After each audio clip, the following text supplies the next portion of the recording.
Welcome, ladies and gentlemen, boys and girls, children of all ages, and I mean it when I say children of all ages because it's Parks and Rec Day here at lovely historic Raimondi Park, and there are tons of campers in the crowd getting loud and ready to go.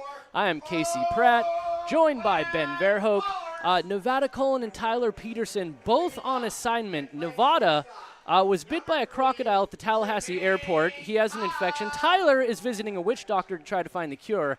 And if you listened yesterday, Brian Carmel, co-founder of the Ballers, was with me. He is stuck in the swamp trying to rescue Nevada. So he should make it here eventually. But Ben, what a beautiful day here at historic Raimondi Park. You couldn't ask for a better weather for today's game, too. Not that much of a breeze. It is not too hot, not too cold. It is absolutely perfect for a ball game today. And before the national anthem begins, let's read off the Oakland Ballers lineup so everybody can update their scorecards at home. We have Tremaine Cobb Jr. leading off at shortstop. Nick Leahy at third base. Batting third, Christian Almanza, the first baseman. Batting fourth, Danny Harris, the fourth. Second base, Cam Buford is our DH for tonight. Dylan Tatum, red hot at catcher. Lou Helmick, the left fielder. Pat Monteith in right, and Pat Monteith can play every position on a baseball field. Maybe he'll do a Bert Campaneris game at some point after the Ballers have things locked up. And Daryl Buggs II is in center field. Our starting pitcher today will be Zach St. Pierre, ZSP, Ben. ZSP, he's been doing pretty dang good. Fan favorite. I'm excited to see what he will bring to the table today, and I know it'll be something good. Zach always delivers for the fans. And now we're about to start the national anthem, so I'll lay out, but this is going to be performed by the incredibly talented Yasmin Garrett, who is phenomenal.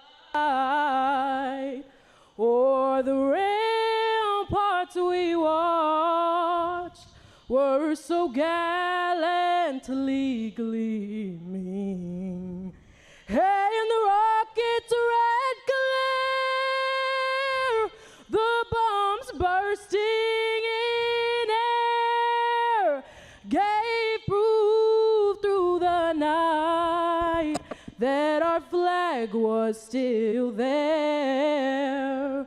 Oh, say does that star-spangled banner yet wave o'er the land of the free and the home of the brave.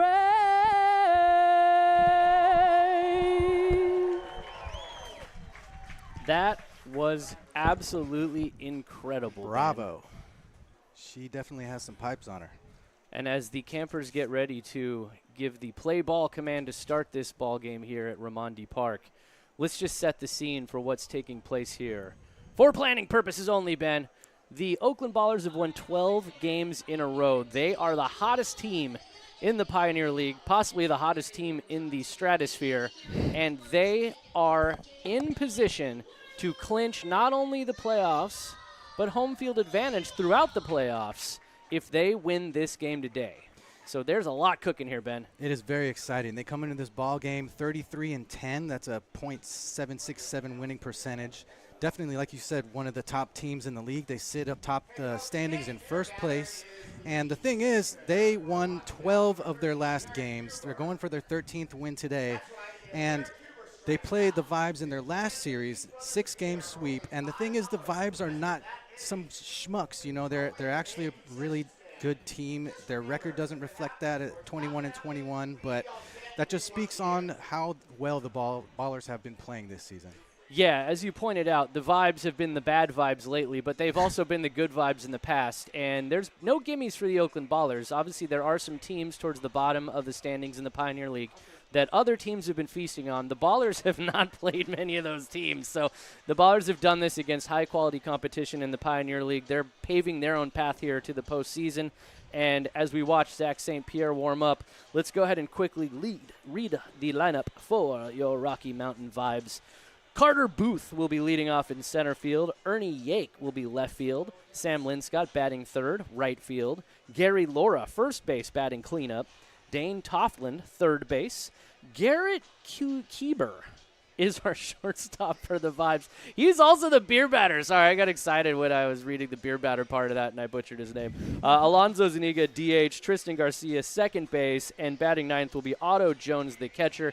And not only do we have beer batter here tonight, we have two broadcasters, Ben, that have never called a game together due to unforeseen circumstances that are related to alligators and witch doctors and all kinds of other things. So we actually have a laptop in front of us today. Yesterday, Brian Carmel and I called this game without a laptop and with very few stats. And while people enjoyed listening to us fumble through, we actually do have some numbers and some information to present to you today. So we're leaning into the weird here today at Raimondi Park, and we're hoping to keep the streak going out here. And, I think it's once you start working for the Ballers, you start realizing pretty quickly that a lot of the staff here, we wear many hats. And this is just me and you expanding our hat collection. As someone who is bald, I definitely am a big hat collector, and I'm trying my broadcaster hat on today. I love it. Broadcaster hat looks great on you, Ben. First pitch of the game from Zach St. Pierre is a ball outside. Second pitch, strike. So now it's a 1-1 count, no outs. Leadoff hitter Carter Booth at the plate. ZSP, one of the Ballers' best starters, going right now. Ballers wearing their home whites with the dark green hats with the bees on it. The Vibes got their navy blue with red trim jerseys on. I got to say, the Vibes have some of the cooler uniforms out of the leagues that I've seen so far. Count is now 3-1 to Carter Booth. The Vibes sort of have Cleveland Guardian vibes with their uniforms the last 2 days, actually. I definitely see that, the lettering on their. And that is line to left past a diving Nick Leahy, and Carter Booth is on board with a single. Leahy made a nice effort for that thing laying out, but it just got past his glove. Yeah, as I was saying, the uniform yesterday, even the lettering looked like the same font as the Cleveland Guardians. It's pretty cool looking. All right, Zach St. Pierre adjusting here, stepping back on the mound. Getting ready to throw his first pitch to Ernie Yake, the second batter of the Vibes, not the Guardians. But if you looked at them with your eyes kind of blinked, you might actually think they were the Guardians. That's a strike. 0-1 count. Let's go, Oakland chance. Already starting early here at Raimondi Park as Zach St. Pierre throws one just outside. 1-1 count. No outs. Runner on first for the Vibes, who are looking to spoil the Ballers' party today. Zach takes a look over to first base, checks the runner. Big swing and miss. 2 strikes, 1 ball, no outs, and ZSP is minding that runner at first. He's wearing many hats too, if you will, Ben. Yes. I just want to thank the audience for tuning in with us, whether you're listening. Oh. And that is a pop-up to left. Lou Helmick is there. He makes the catch, and 1 away for your Vibes. Big thanks to everyone who's listening on 860 The Answer, as well as our Baller Faithful chiming in on our YouTube stream. Feel free to jump on the YouTube stream, shoot us some questions. We'll try to interact as much as possible, as well as some of the staff we have here in the press box jumping on and giving their 2 cents. The YouTube chat has become quite active, Ben, and if you're listening to this, it's a really fun place to interact with Ballers fans, Ballers family, Ballers employees. We're all in here chatting as ZSP throws a pitch that is fouled back 0-1. It's just one big party. It is one big party. You know, the thing about the Ballers, Ben, is we build in the open, we build in public, and we want everybody to be a part of every aspect of this team. And so, when I speak transparently about Nevada's terrible crocodile incident at the Tallahassee airport, I mean it. That really happened. You know, I'm going to take it upon myself to follow in the footsteps of Happy Gilmore and try to take revenge on this crocodile. Yes, next time you see that crocodile, it might be missing an eye, Ben. ZSP's offering is coming in. Oh, that is fouled off the head of Dylan Tatum. That could not have felt good, but he is up, and he looks like he's perfectly fine. That's why, in addition to wearing many hats at the Ballers, we also wear many helmets. And the helmets protect our heads, and they provide great ways to enjoy nachos and ice cream. And I've even had a beer in a helmet. Our GM Laura has had 3 Diet Cokes in a helmet. I watched it happen in person. It was amazing. So, yeah, the helmet's not just for head protection, as Dylan Tatum is getting a look at by Bruce, our trainer, just making sure he's okay. Helmets. He's a tough tater. Yeah, he is. A very tough tater, and he's going back behind the dish. He's like, you're not taking me out of this game, bub. Personally, I plan to take home one of the souvenir helmets, and that's going to be my new cereal receptacle. Ooh, good idea. Cereal in a helmet is the move. All right, here we go. Back to action. Looks like we need our live stream up. A big swing and miss. And ZSP with a big strikeout there of Lynn Scott. Here comes Gary Laura to the plate, the Vibes first baseman. Runner still on first, 0-0. Vibes with 1 hit. 2 outs for ZSP, who is looking to get out of here with a 0 on the scoreboard. Stands starting to fill in as fans start coming in a little bit more.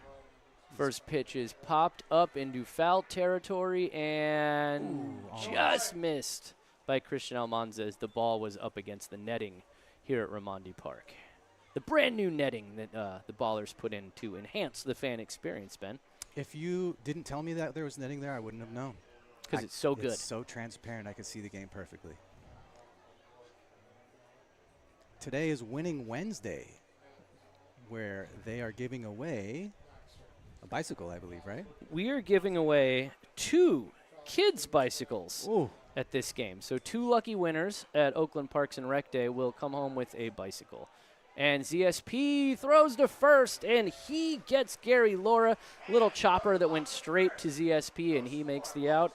And you're listening to Oakland Ballers Baseball on 860 AM, The Answer.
All right, and now it's the Oakland Ballers' turn as we welcome you back to Raimondi Park on 860 AM, The Answer.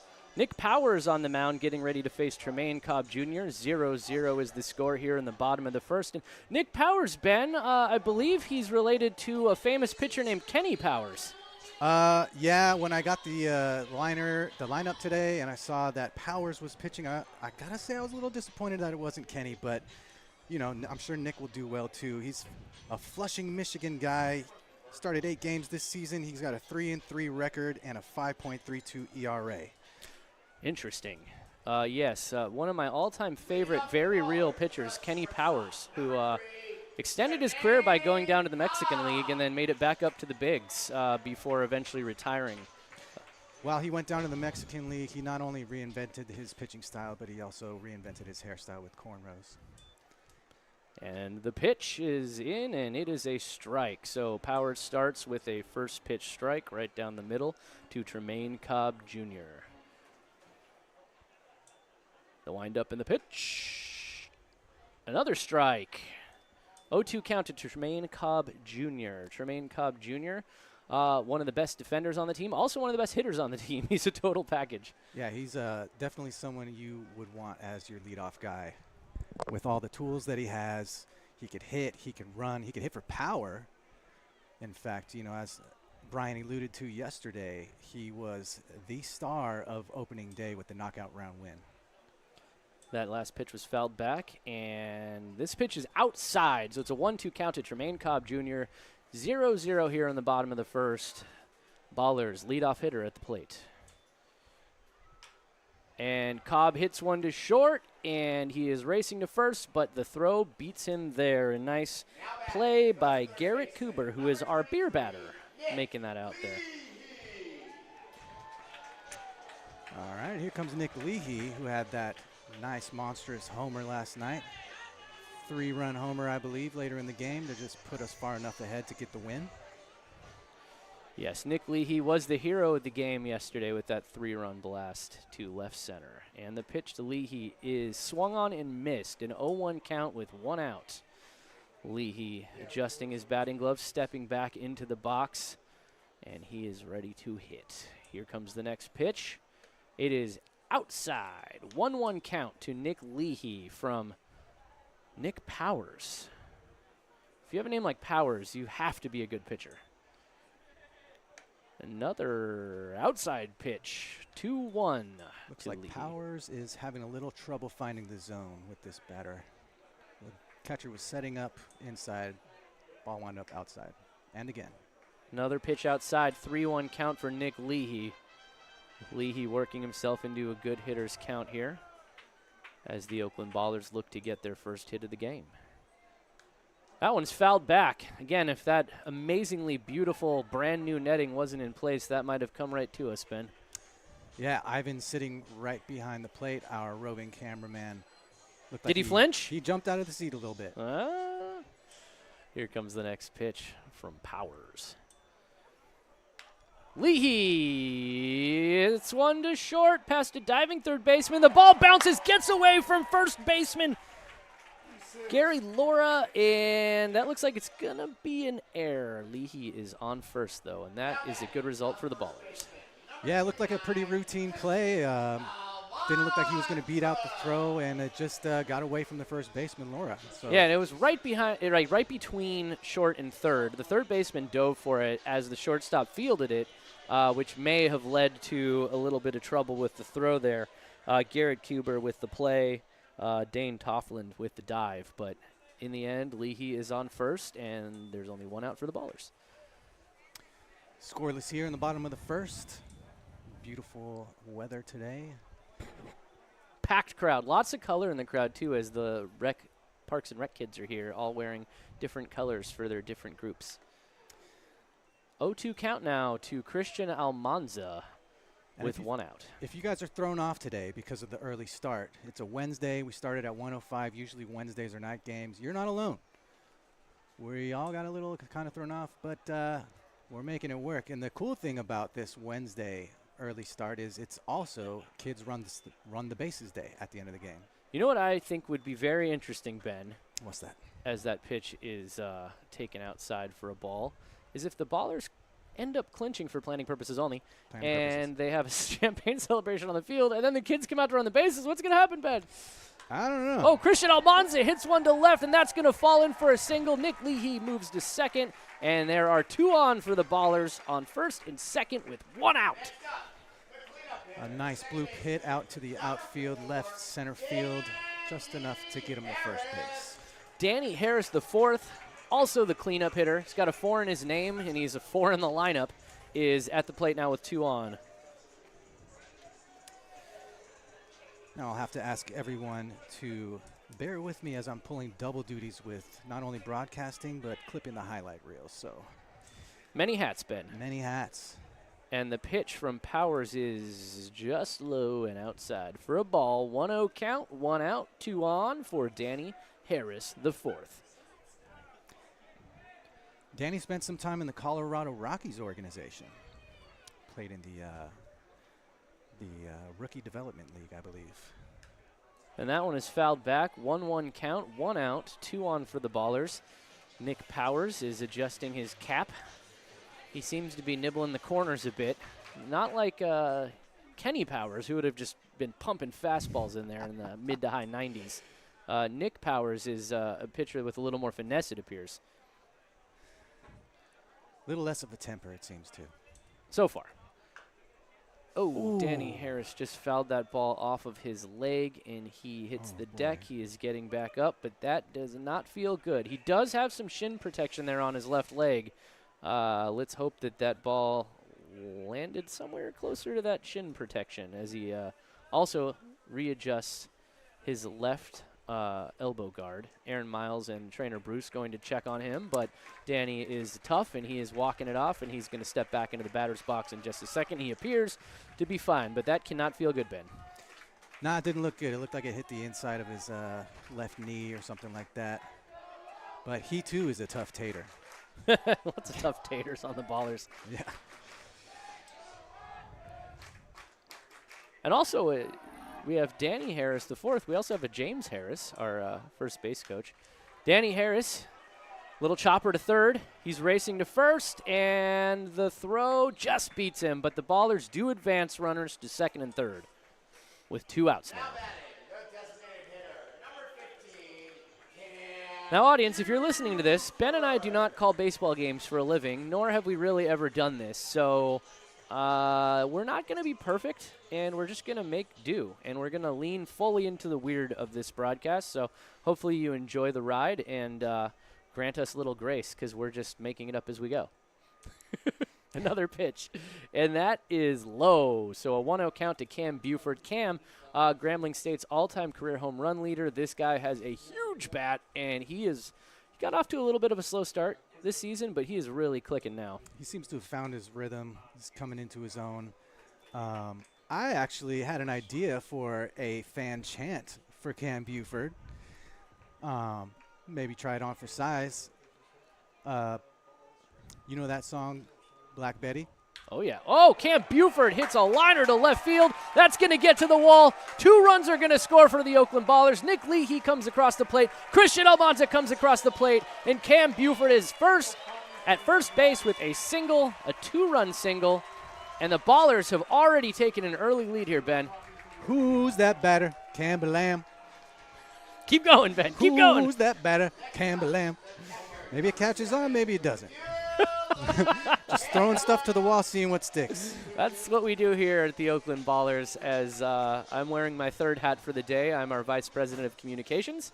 I'm our Vice President of Fan Entertainment. And now I'm doing play-by-play. So we love to spin plates here, and we do it very well. First pitch to Tatum is outside. 1-0 count for Dylan Tatum. 2 outs. Ballers up 2. Runner on first. Let's see if Dylan Tatum can stay crazy hot like a hot tater. If it feels like Dylan Tatum hits a home run in every game, that's because he does. That's because he does. That's correct. Multiple most of the time, and too. If he doesn't hit one in a game, he'll hit 2 in another game just to make up for it. And I checked the league leaders and was kind of surprised to see he's only, let's see, where is it? He is 2-1 count. 7th in home runs in Well, the whole Ben, entire league. it's because Dylan Tatum is a catcher, and we also have Tyler Lozano, another great catcher, grew up with Dylan Tatum. And so as a catcher, you don't play every single day, and he doesn't bat quite as many times as the other players. Very good point. In the Pioneer League. Otherwise, I think he would have about 3,000 home runs by now. But actually, it's interesting, Ben, he doesn't even qualify for league leaders in average because he doesn't have enough at-bats to qualify, which is a shame because he's got the highest batting average on the Baller. So 3-1 count to Tatum, and that's low. Tatum is heading to first base with a walk. 2 on for the Ballers. Runners on first and second, and here comes Big Germ Lou Helmick. Big Germ. I had a question for Big Germ. I went up into the clubhouse, had a few questions for some of the players. The question I asked Big Germ, it was a very serious question. It has been bugging me for a long time. I just needed the answer. Does he refer to Coach Aaron Miles as Aaron Miles or Aaron Kilometers? That one got me, Ben. The first pitch is a ball. I believe he refers to him as Aaron Kilometers, which is why Aaron is often seen having a passionate chat with Lou Helmick, if you will. And the second pitch is in for a strike, 1-1 count, 2 outs. Lou came here. I took one look at him when I first met him, and I said, starting pitcher. And he's like, no. He looks just like a starting pitcher. I heard he actually can throw just as hard as a starting pitcher. But Lou is an impressive individual, very tall, very athletic, very strong. This man looks like he was built for baseball as another strike comes in. It's 1-2 count, 2 outs, runners on first and second. Ballers are up 2-0 here at Raimondi Park. Insane we're going. It's this early in the season.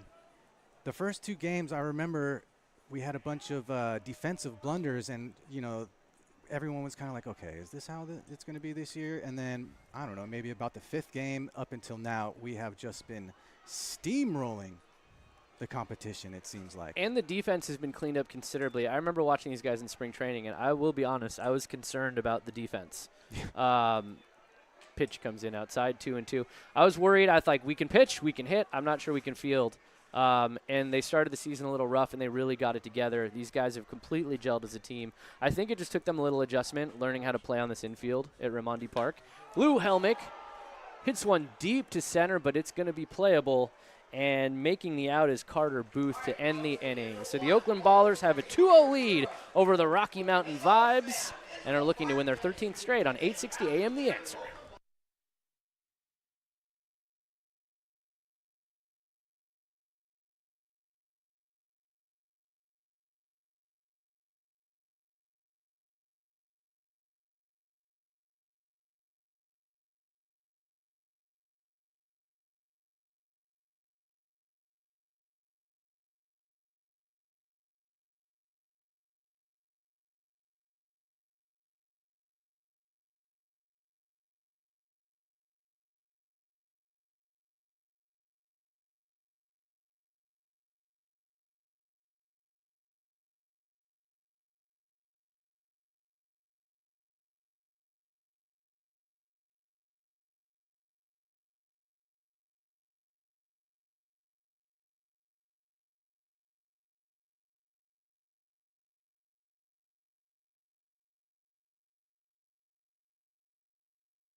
Welcome back to Oakland Ballers Baseball on 860 AM The Answer. The Ballers are up 2-0 here at Raimondi Park. There's a spirited crowd of Parks and Rec kids out here.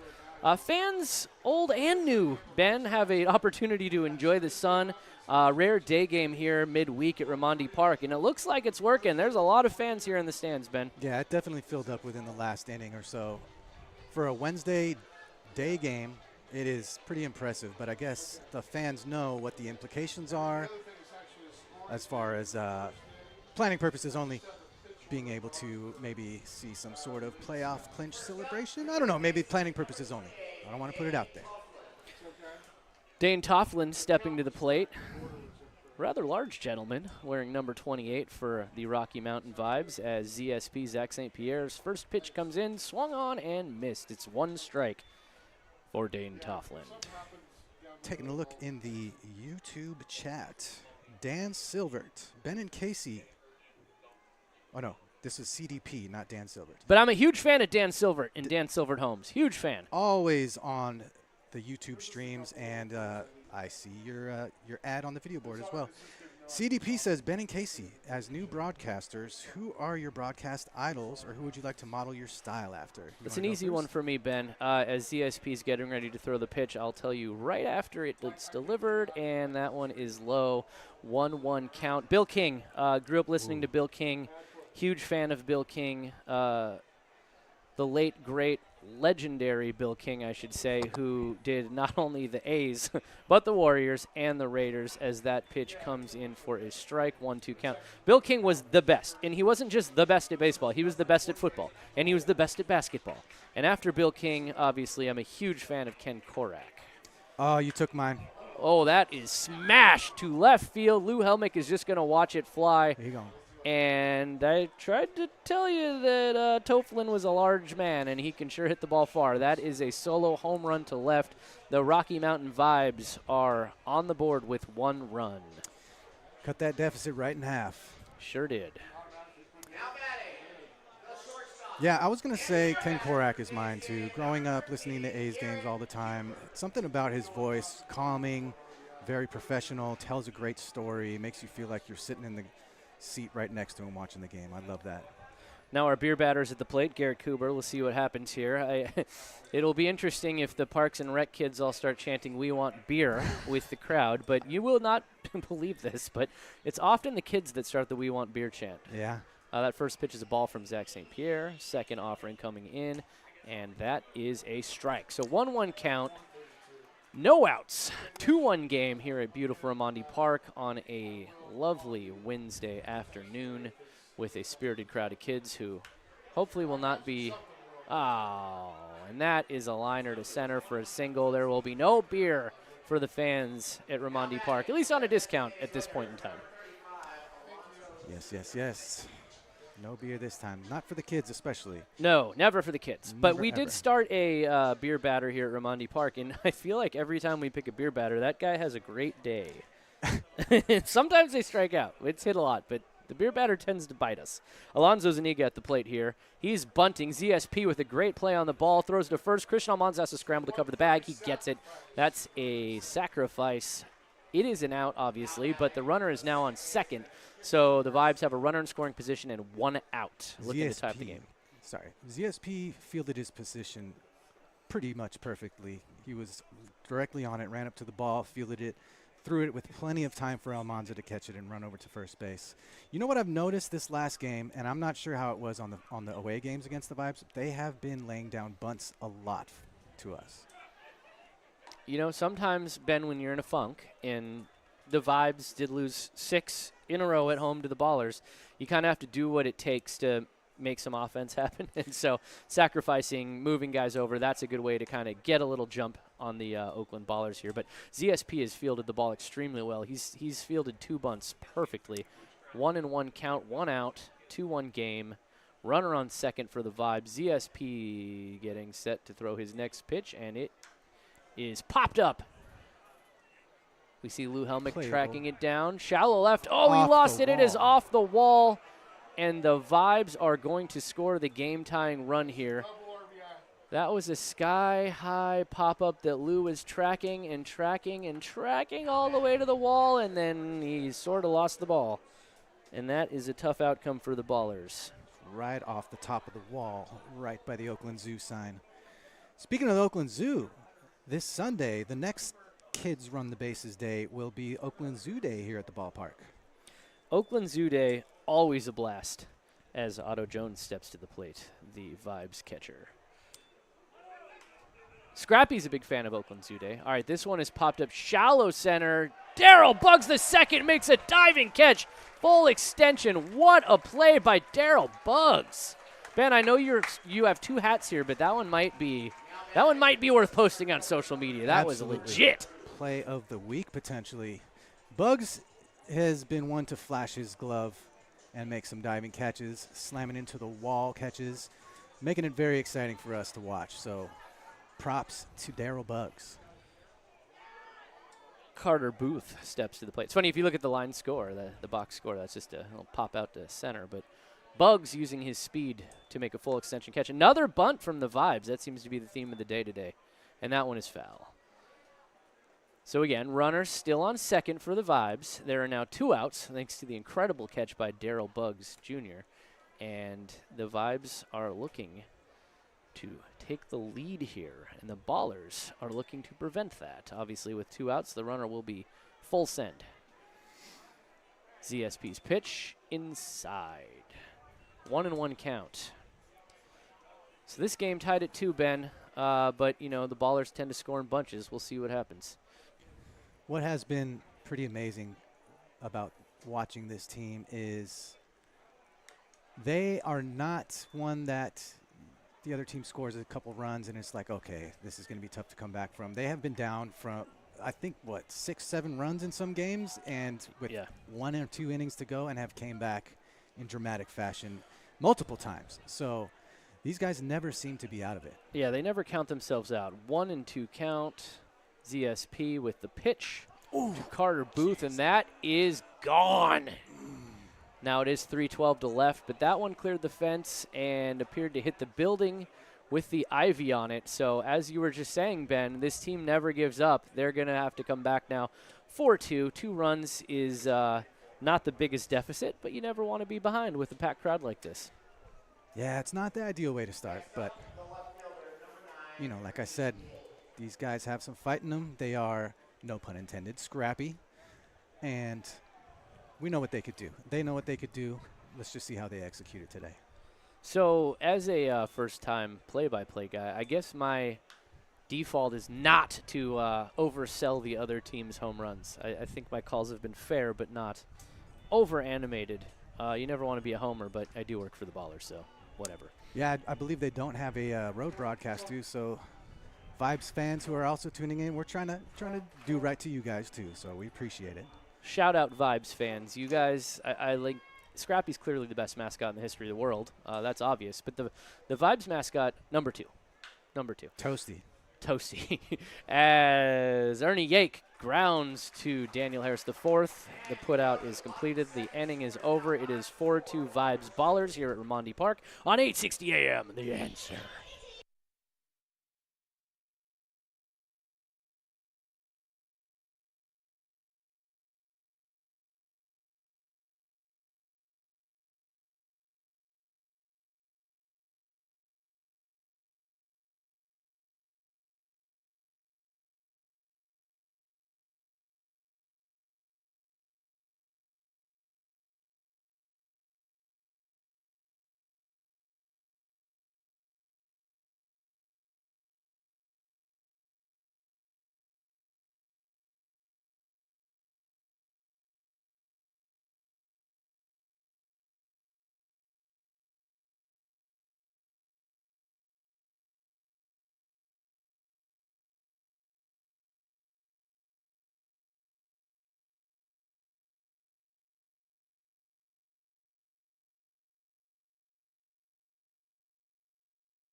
Welcome back to beautiful Ramondi Park here on a Wednesday day game. The Ballers are trailing 4-2 to the Rocky Mountain Vibes.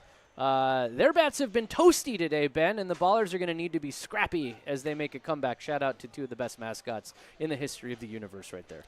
Day game is a little warm outside. The marine layer seems to not be existing right now, so these balls are flying. And what is that, Campbell Street over there? Campbell's gotten peppered. It's gotten peppered quite a Don't bit. park on Campbell Street, folks. The ivy wall can't catch them all. All right, Pat Monteith at the plate. I said earlier this man can play virtually every position. He's listed as a utility player. I do want to see him play all 9 one game. Here comes the offer from Nick Powers. That pitch is called for a strike. 0-1 count to Pat Monteith. Ballers trail 4-2 here in the bottom of the second. If we're giving flowers to people, I would like to give my flowers to Tyler Peterson, putting together a team that we have. Absolutely. Oh, my goodness. Even some of these guys off the bench they're just potent in the batter's box and are as much of a threat as anyone who's starting in the lineup, too. So, and let's not even stop at the lineup. We got an insane starting rotation. The bullpen has been on fire. So Tyler knows what he's doing. Tyler Peterson assembling this roster. Tremendous play-by-play guy. Way better than us, Ben. And I can't wait to see him. Hopefully as soon as the Ballers clinch. Yeah, we love Tyler. He's a American treasure. Absolutely an American treasure. It says so in our press box in case anyone's wondering. I don't think we need the reminder, but it is there. 3-2 count to Monteith. That is a swing and a miss. 1 out. Nick Powers pitching fairly well today. Living up to that Powers name. Nick Powers eastbound today out here in Oakland, but not down yet, Ben. Not quite. Hopefully everybody listening to this has actually seen the show Eastbound and Down. Otherwise, you have no clue what Ben and I are talking about. And Ben and I often speak about a lot of things that most people probably have no idea what we're talking about, but that's just how we roll. First pitch is a strike to Daryl Buggs. 0-1 count. TV and movie references and dad jokes incoming. For sure. Another pitch, and that is a strike to Daryl Buggs. So 0-2 count for Buggs. He's behind already here. We'll see what he can do. I like the way this lineup is structured, though, Ben, as that pitch is outside for a ball 1-2 count. Because if Buggs gets on with that speed, then you're get to the top of the lineup with Tremaine Cobb Jr., who also has speed, and then you really can get an instant rally here with the Oakland Ballers. Yeah, and that might start to get in the head. Oh, Buggs with a liner to left, and it is gone! Daryl Buggs, the second, with a blast of his own. The Ballers are now within 1 run as he rounds the bases. That was a screaming liner straight to left. The left fielder didn't even make an effort. He just turned around and he watched it fly. what were we just talking about? These guys are never down. And that was like a sneaky one, too. It looked off the bat like it was just going to drop, but it just kept going, and then bloop, right behind the fence there on Campbell Street. And that is the first pro homer for Daryl Buggs. Attaboy, what's up, Doc? And he is a speedster, and he has an incredible glove. Often you'll see when a guy makes an incredible defensive play, it sparks the bat, and that is exactly what happened here with Daryl Buggs the second. Flex on, Daryl.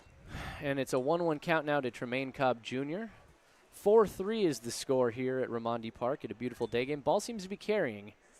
If I were a hitter, as that ball is fouled back for a 1-2 count, I would be trying to pull that ball to that shallow left field, Ben. Short porch. Short porch, easy out.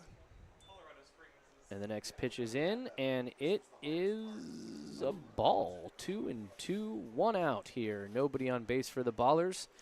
And it is 4-3 here at Raimondi Park as the kids in the crowd are pumped up, full of cotton candy. That one is popped up. The first baseman is making a play. It is going to he catches it in foul territory. And the Oakland Ballers are down to 2 outs here.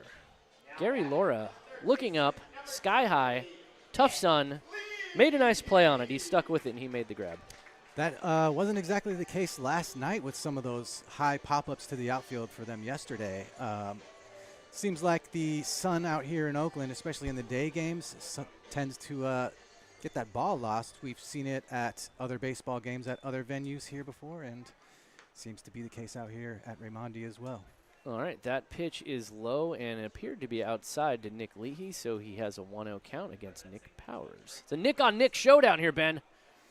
Big swing and miss, 1-1. Some Nick-on-Nick crime. Speaking of Nicks, my dad is here in the house. Shout out to my dad, Nick Verhoek.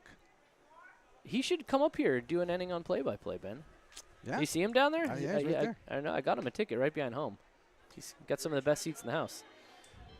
2-1 count to Nick Leahy.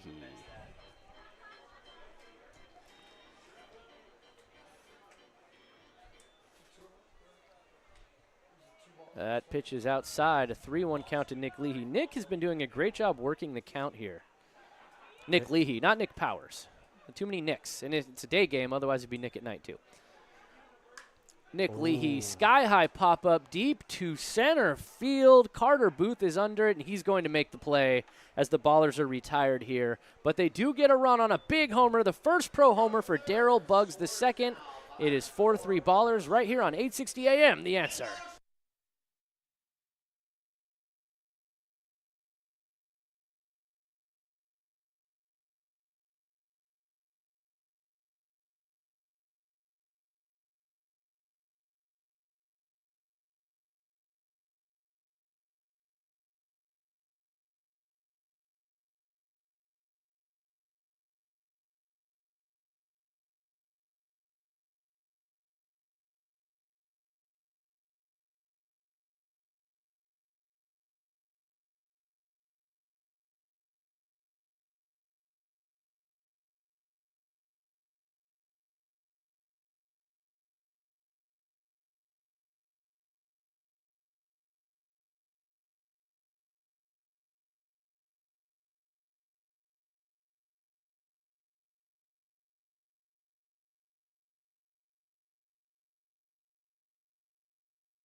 Welcome back to beautiful Ramondi Park here for Oakland Ballers Baseball on 860 AM. The answer. ZSP is on the mound. He is getting ready to face Sam Linscott. And Ben, yesterday we kind of just ham and egged the broadcast without much information. Today I actually have a laptop. And so I think with this inning, with ZSP on the mound, it's time to dive way too deep into stats. What do you think, Ben? I would love to. There's nothing more I think about when I wake up in the morning besides what's the spin rate going to look like today? What is these launch angles going to look like today?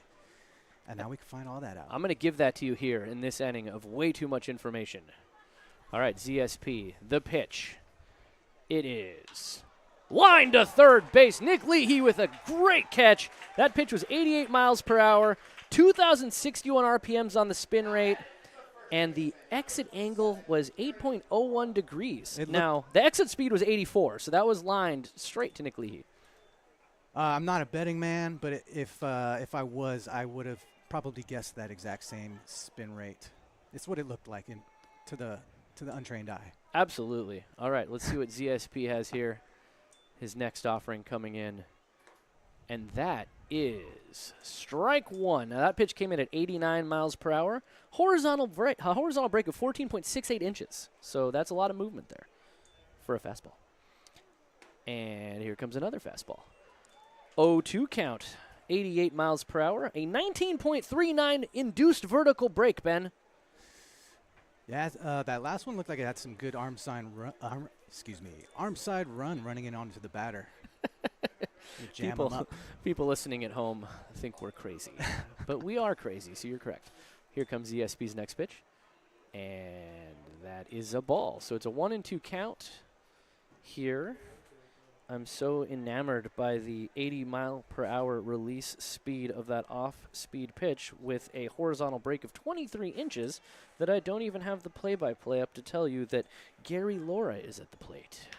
Laura hits a chopper up the middle, and the throw to first by Tremaine Cobb Jr. is on time. Christian Almanza fields it. That is an out for the Rocky Mountain Vibes. They now have 2 outs. 4-3 is the score. Vibes with the lead. 2 outs here at Ramondi Park in the top of the third. Dylan Tatum doing a good job of stopping the ball from getting away from him. He is offensively powerful, and he is no schmuck behind the plate as well. And incredibly handsome, Ben. Yes. Shout out Dylan Tatum. All right. The next offering from ZSP is about to come in here. I'm adjusting tabs on my laptop so I can give you way too much information and still also see who is at the plate, and that is Dane Toftland. And he is down 0-2. He steps out of the box for a little adjustment here. ZSP standing by, ready to throw his next pitch, hoping for a strikeout here. The question in my mind today is, are the Vibes going to be a little more strategic with their ball and strike challenges today, or are they going to burn through them like they have the last few games? They burned through their ball and strike challenges like a toasty s'more at a fire pit yesterday.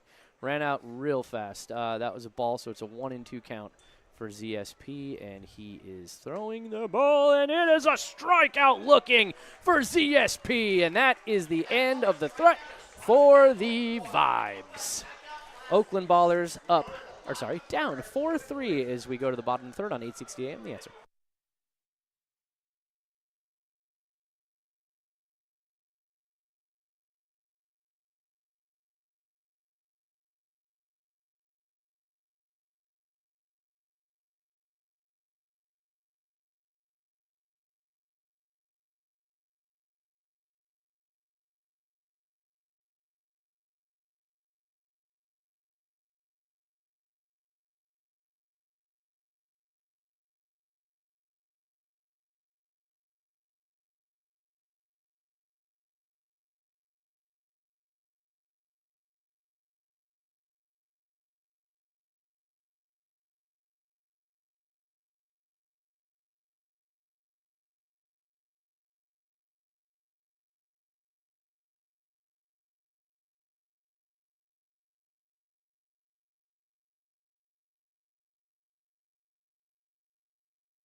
Welcome back to historic Raimondi Park on a beautiful Wednesday day game as the Oakland Ballers take on the Vibes right here on 860 AM The Answer in front of a packed crowd.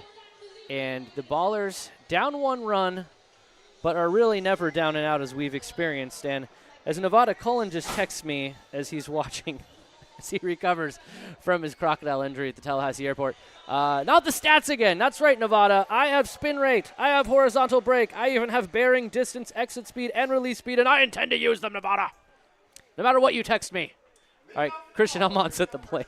Nevada, I'm going to get some nice alligator skin boots once we find that alligator who did that to you. That pitch is taken for a ball. It looked low. Christian Almanza, obviously one of the best hitters on the Oakland Ballers, has many home runs, second in the team in homers. Liner down the first base line. Umpire says it is just foul. That was close. James Harris taking offense to that as he believes that one was in. And it looked like it went over the plate, but the umpire had the best look at it, and he said it was foul. So James might have a tough time selling him on that one.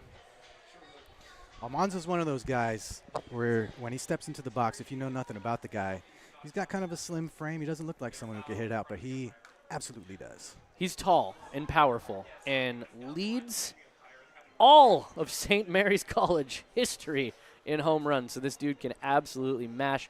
I don't have the stats in front of me. I believe he has 12 home runs this year, which only trails Dylan Tatum on this team.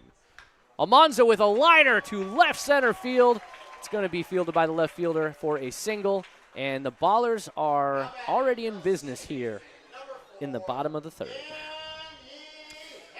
And we got Danny Harris coming up, second baseman. You know, one of the things that I also notice about this squad is up the middle. It's always a defensive position. We got players, second, shortstop, center field, who can field the position. They're speedy. But what is not very normal about those positions is these guys can hit for power as well. Now Harris lines it to short, to second, to first, and that is a double play. Not the way you wanted to see that go with your cleanup hitter at the plate.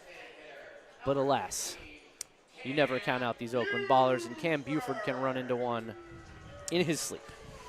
You know, as Tony Soprano says, well, what are you going to do? Hey! Gabagool. It is Italian Heritage Night coming up, Ben. And ladies and gentlemen, I told you at the top of this broadcast, Nevada Cullen, crocodile-related injury at the Tallahassee airport. Brian Carmel stuck in a swamp trying to rescue Nevada. And Tyler Peterson trying to track down a witch doctor to heal Nevada. Brian appears to have made it out of the swamp, and he has made it to the press box. He will be joining us here in just a moment. We will reunite the dynamic duo from yesterday, if you would call it that, as we called the game for most of the time yesterday together with several special guests. And it's a 1-2 pitch to Buford. It is low, and that evens the count at 2-2. The Ballers trail 4-3 here in the bottom of the third. Nobody on. Let's see if these Ballers can tie up the game before I have to hand the headset over to Brian. Big swing and a miss, and it looks like that is not going to happen. We're going to need Brian to change the mojo. Ben, you were phenomenal.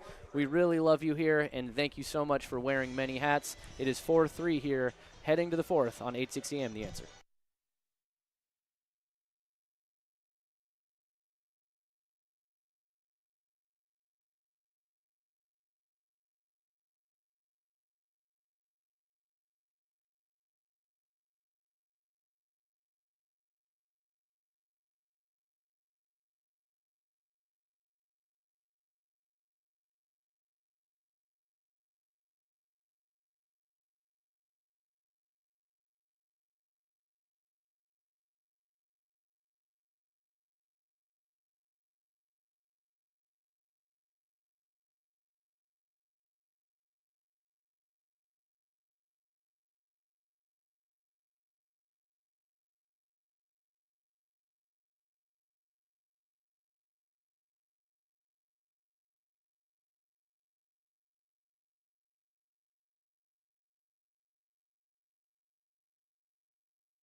Welcome back to Oakland Ballers Baseball right here on 860 AM The Answer. We are here at historic Raimondi Park in front of a packed crowd. Ballers trail by 1 to the Rocky Mountain Vibes, and I am now joined by Ballers co-founder and now broadcaster Brian Carmel, who called a heck of a game yesterday with me, if I do say so myself. How you doing, Casey? It's good to be back. It's good to be a veteran.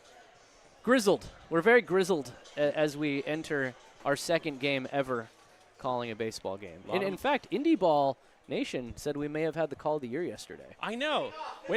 That was a very unprompted ooh that we did at the same time, which is kind of a weird random call for a home run, but we both immediately went to ooh.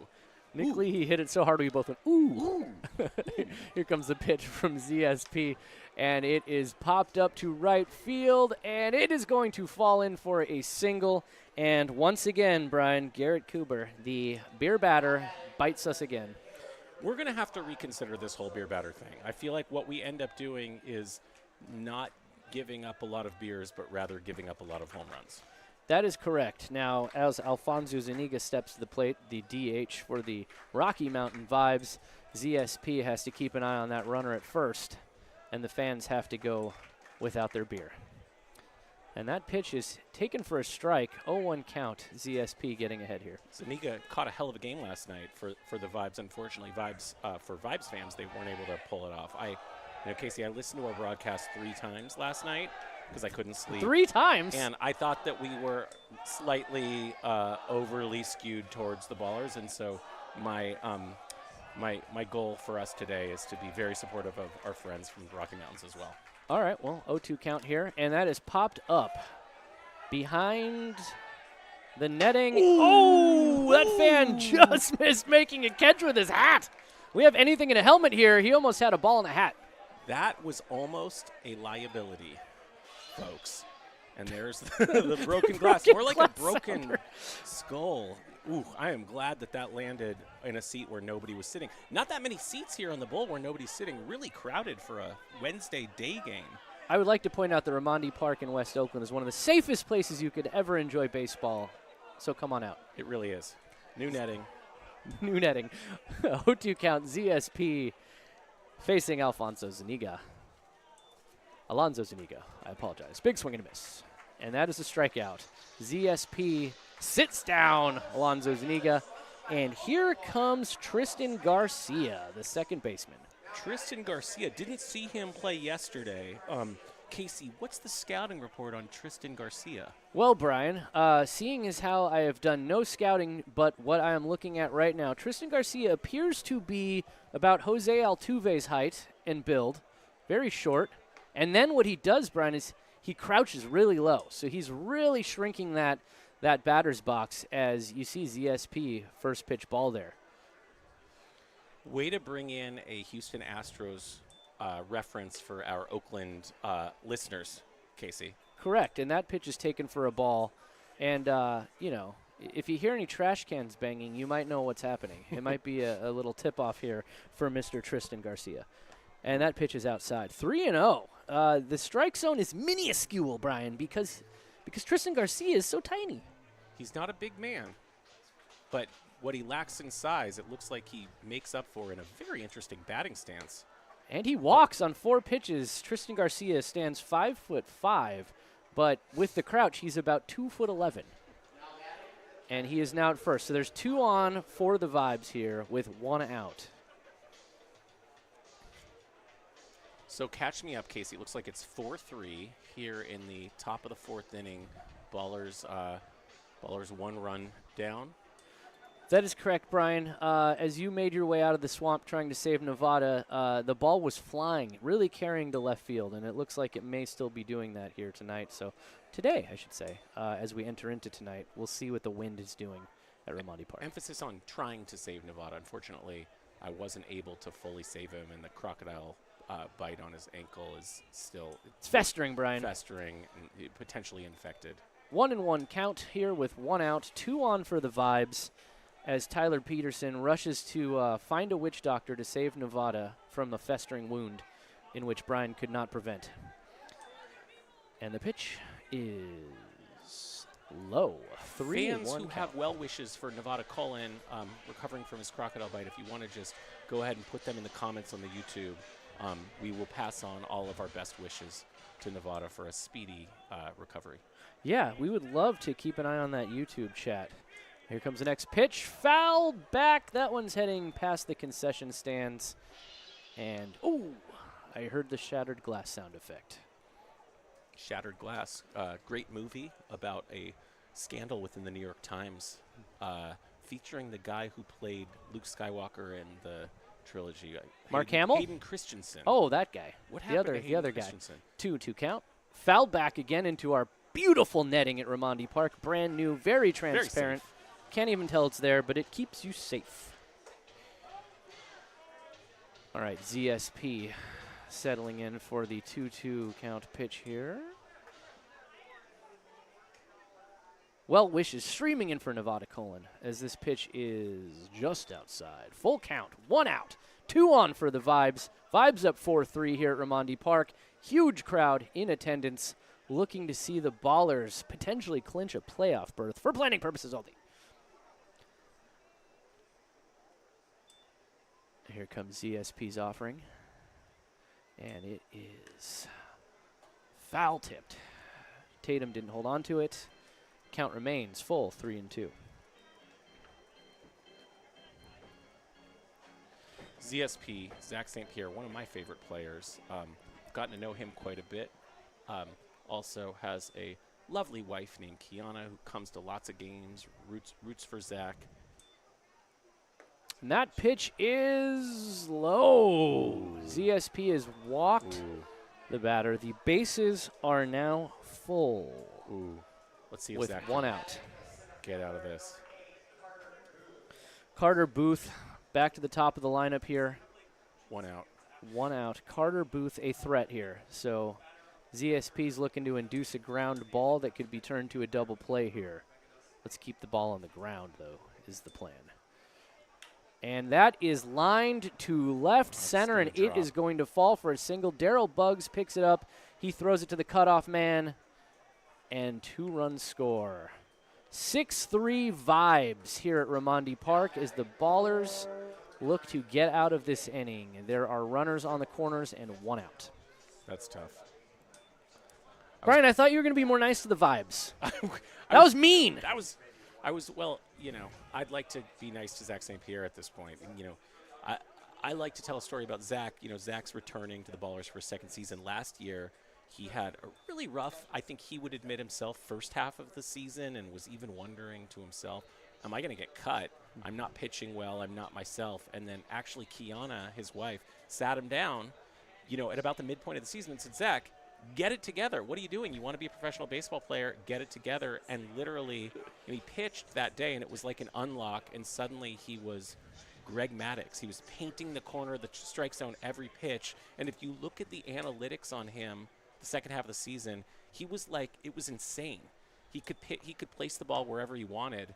That ball is fouled to left field. Oh, was that fair or foul? The pole was foul right was there. fair. Everyone is acting as though that was just foul. Okay. That's good news for Ballers With fans. runners on the corners and 1 out, that is very good news for Ballers fans because instead of a surefire run, it is now a strike. So, yeah, Zach, dominant second half of the season as the Ballers, you know, made their way on the playoff run through late July and into August. And so that is the Zach St. Pierre that we would like to see today. Let's go, Zach. Ernie Yake down 0-1 to ZSP here. The pitch looks low and inside for a ball. So we have a 1-1 count, 1 out. 6-3 Vibes here in the top of the 4th at Raimondi Park on a sunny Wednesday with a lot of very happy Parks and Rec kids out here wearing many, many beautiful multicolored shirts. And that is a swing and a miss for Yake. ZSP with a great pitch there. According to the TrackMan data, that was an 80-mile-per-hour pitch with a 18.21 horizontal break, Brian. We have stats. Oh, yeah, 18.21. I was going to say eyeballing it. I was thinking it was more around 17 on the break, but. And Yake grounds it to Danny Harris IV, who throws it to Almanza. He gets the out, but the runner does score. So it is now 7-4 3 vibes here at Ramondi Park, and the Ballers are suddenly facing some work here, down 4 runs in the 4th. Not great, although, you know, it's the Pioneer League. It's early in the game. Anything can happen. 100%. We have seen the Ballers come back from much larger deficits than that, and we've seen the Ballers beat this very same team 20-0. So this game is still going here. And that is a grounder hit to Leahy. Leahy gathers the ball, throws to first, and the inning is over. 7-3 vibes. The vibes have been good today, Brian, right here on 860 AM The Answer.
Welcome back to beautiful Ramondi Park, where the Vibes and the Ballers are taking the field in a beautiful sunny day. A really nice day out here for baseball.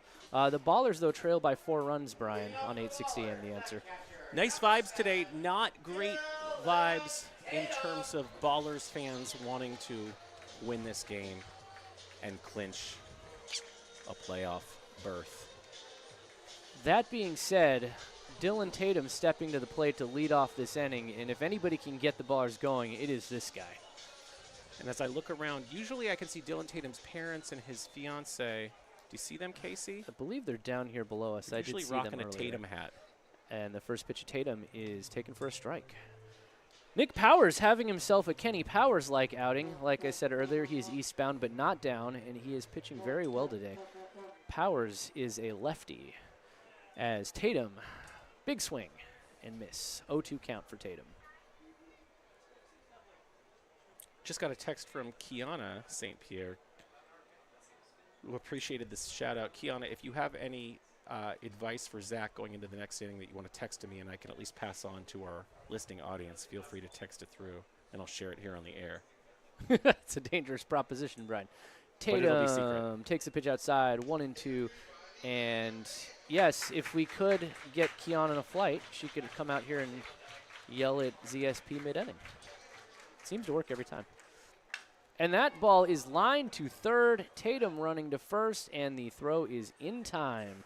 So that is a putout by Dane Toffland. One thing we don't talk about enough is how much of a blessing it is to have 2 catchers who are incredible in Dylan Tatum and Tyler Lozano, fan favorite, and of course two guys who grew up together in Stockton. But really nice to have 2 catchers, not 2 catchers that are starting level incredible catchers. Not a lot of teams in the Pioneer League can say that. Certainly a luxury for manager Aaron Miles. And a testament to Tyler Peterson and Don Wakamatsu and the baseball ops staff, who have 2 starting quality catchers, both from Stockton, both friends since kindergarten. Just a beautiful story here at Ramondi Park. 1-1 here with Lou Helmick at the plate, big germ. Ballers trailing by 4 runs. It's 7-3 Vibes here in the bottom of the 4th. The pitch is lined to center, but Carter Booth is under it. He makes the put out. Ooh, big germ with the pop out. And so now we have 2 outs here as Pat Monteith steps to the plate.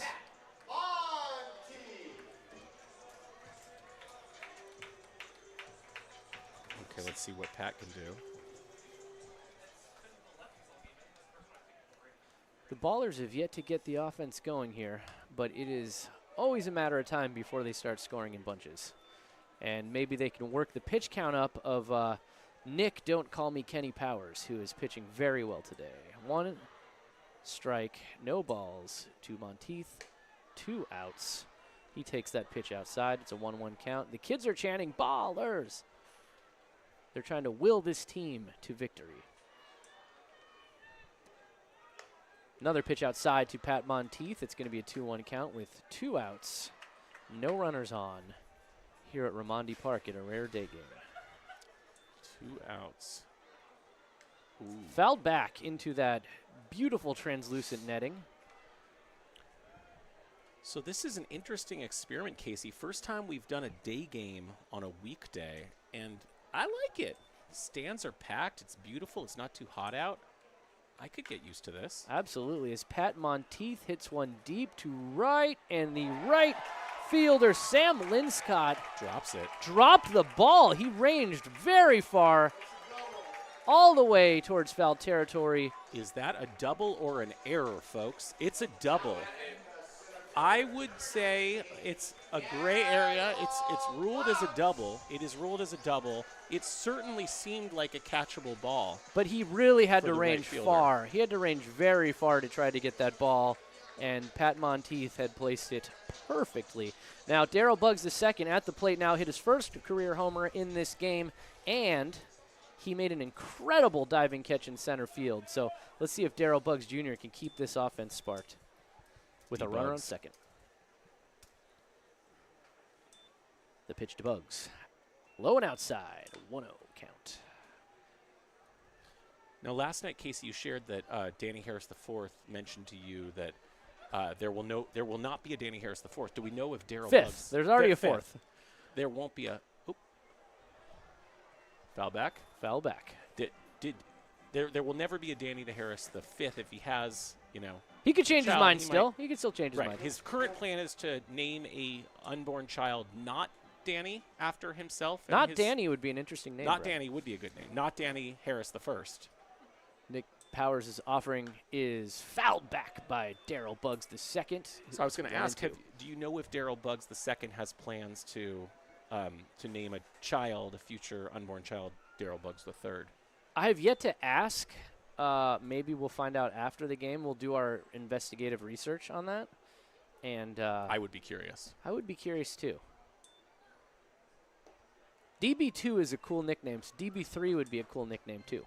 DB2, great little shout out to Warriors legend GP2, Gary Payton II, son of Hall of Famer Gary Payton. And it's a little early. We don't know yet if Gary Payton II is planning on making a Gary Payton III, but we'll keep you posted here on Oakland Ballers Radio. Of course, 3-2 endeared count. himself to the Bay Area fan base here, winning 1 championship with the Warriors or 2? I think 1. 1. 1 for GP2. Just the last one against the Celtics. Full count here for Buggs. He hits a pop-up to right field. That one looks like it is going to go foul, and it falls just past a racing first baseman, Gary Laura. What a run he made for that ball. He finds himself all the way out in right field, and he's going to have ways to go before he gets back to first here. Good run. Not a successful run as the ball drops foul. Heck of an effort, though. But great effort. Great effort. A for effort. F for effort. 3-2 count, 2 outs to D Buggs II. Now, you may have noticed Brian Carmel and I actually have stats and information in front of us for this broadcast, unlike yesterday. As the pitch comes in, swing and a miss. Wow. Darryl Buggs II down swinging, and that is the end of the inning. So the Ballers remain trailing here on 860 AM The Answer.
Welcome back to Oakland Ballers Baseball right here on 860 AM. The Answer. We are watching a rare Wednesday day game at beautiful Raimondi Park, Brian, and it looks like the Oakland Ballers have a new pitcher on the mound. We do. New pitcher Sean Kelby, K-E-L-B-Y, who's a new Oakland Baller. I think probably brought in because Brody Aglite is on the injured list. That's right. Brody, also a phenomenal broadcaster, as we learned yesterday. Sean Kelby. Don't know a lot about Sean Kelby. Would love if Nevada Cullen or Tyler Peterson, if you're listening, could text us some fun facts about Kelby, newest member of the Oakland Ballers, and then we'll share them here on the air. It's also, not the best outing for Zach St. Pierre, and he's no longer out here, which is too bad because Kiana, his wife, sent me a lot of very funny information to share about Zach during this next inning. Gary Laura at the plate here facing Kelby, and that first pitch from Kelby is taken for a ball. So once again, 7-3 vibes here in the fifth. 1-0 pitch to Laura, and that is lined to Danny Harris, the fourth, for 1 out.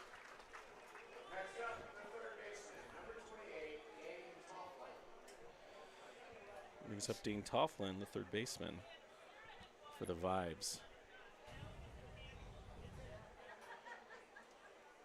Dane Tofflin, as I mentioned earlier, looks like a large human being with a lot of power, and he did pop one out of this ballpark earlier.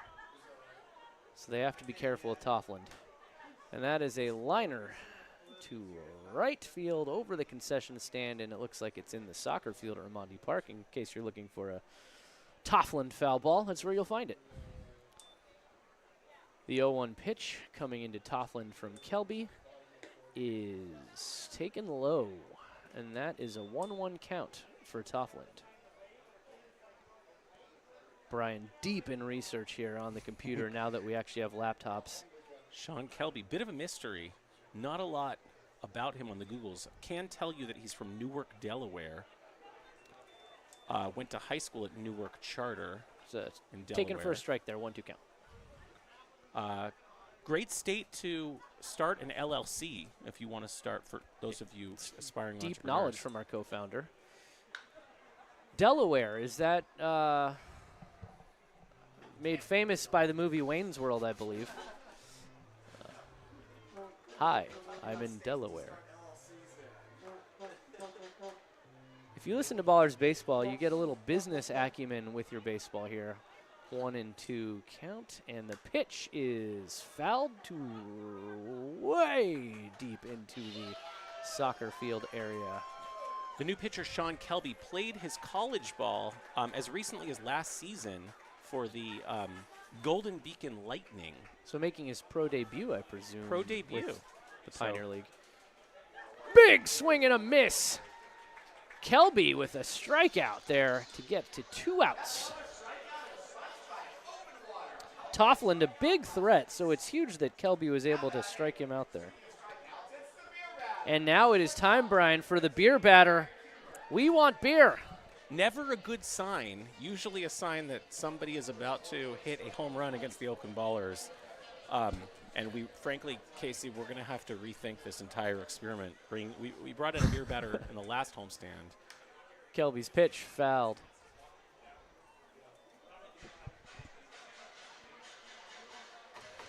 (7-3) vibes here in the fifth. I like what I'm seeing from Kelby so far. Strong spin rate. Ooh, that's an inside pitch. It's evening up the count at 1-1. Spin rate, huh, Brian? What do you see there on the spin rate? I see RPMs are strong, 2,300. You want to generally get above 2,000 in the spin rates. Strong release speed was 82 miles an hour. Let's see. That's taken for a strike there. 81. Looked like a breaking ball straight down the middle. 81 mile an hour breaking. So this is off speed here, and the horizontal break only 2 inches. Interesting. The next pitch is a called third strike for Kelby, and he ends the threat of the Vibes. And the beer batter. And the beer batter just hit. Struck out. The beer batter just hit on 860 AM. The Answer.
You are listening to 860 AM, The Answer. This is Oakland Ballers Radio. Brian Carmel and Casey Pratt broadcasting live here on a beautiful afternoon in Oakland, California.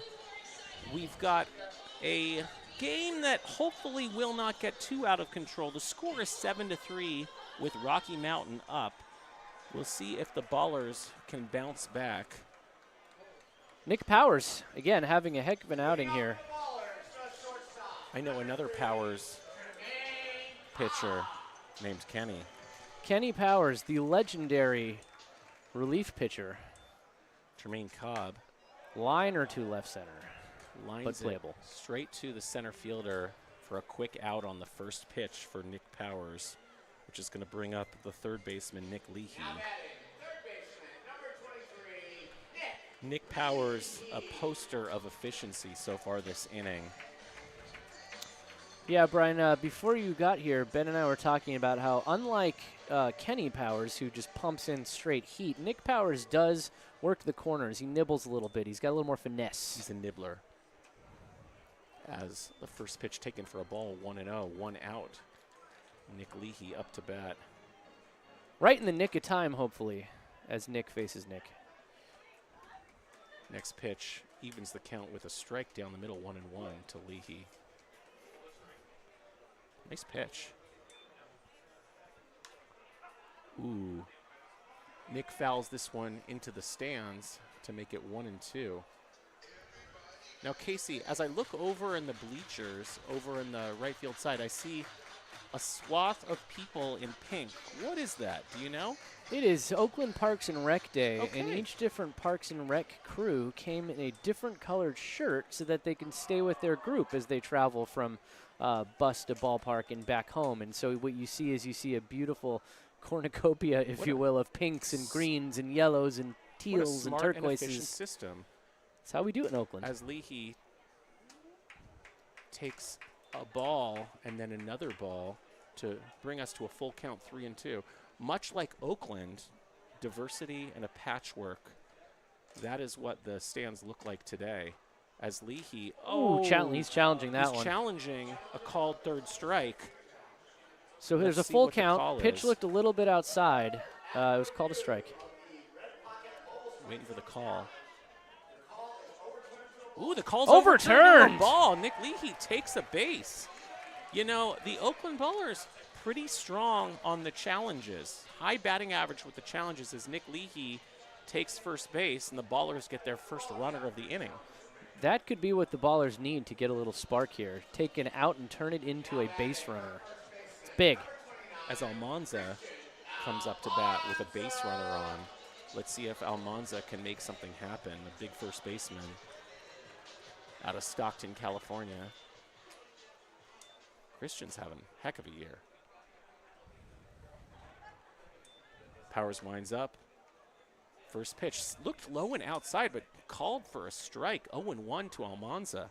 85-mile-an-hour fastball. Oh, Nick Powers delivering the ball from the left side has some of these hitters flummoxed. Another strike. 0-2 to Almanza. Quickly gets behind in the count. Does that TrackMan show you the location of the pitches? Because those both looked outside. to me. Right? They looked low and outside. Oh, here's the strike zone. Yep, it's definitely outside the strike zone. Last pitch, according to a very fancy chart that I'm looking at. And that was wildly outside. Same for the neighborhood, first ball. though. He's 1-2. He's pitching Almanza low and away, it appears. Interesting. You know, Casey and I just discovered a chart on our computer by pressing a different tab. And now we have more information. We're to real share. pioneers of the Pioneer League, Brian. So that was a strike low and inside, which Almanza fouls it off to keep the count at 1-2. 1 out here in the bottom of the fifth inning. Ballers trailing 7-3 to the Rocky Mountain Vibes.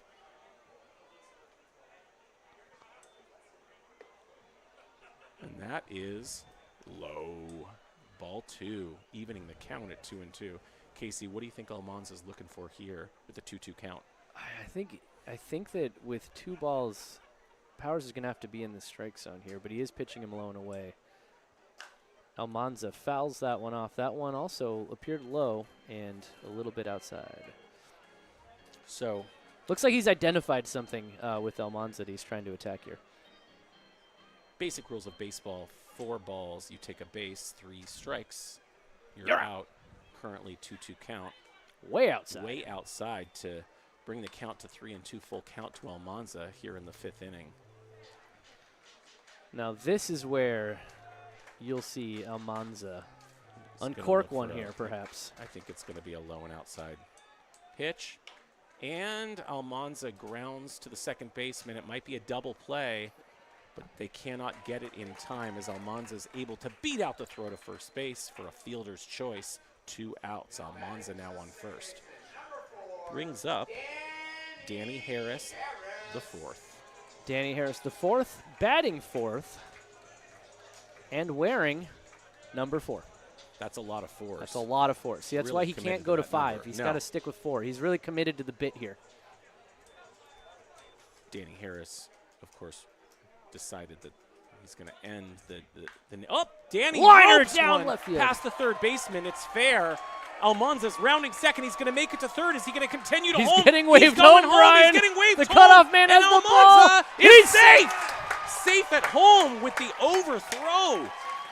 And Danny Harris makes it all the way to third. It will be ruled a double for Harris. Makes his way to third base.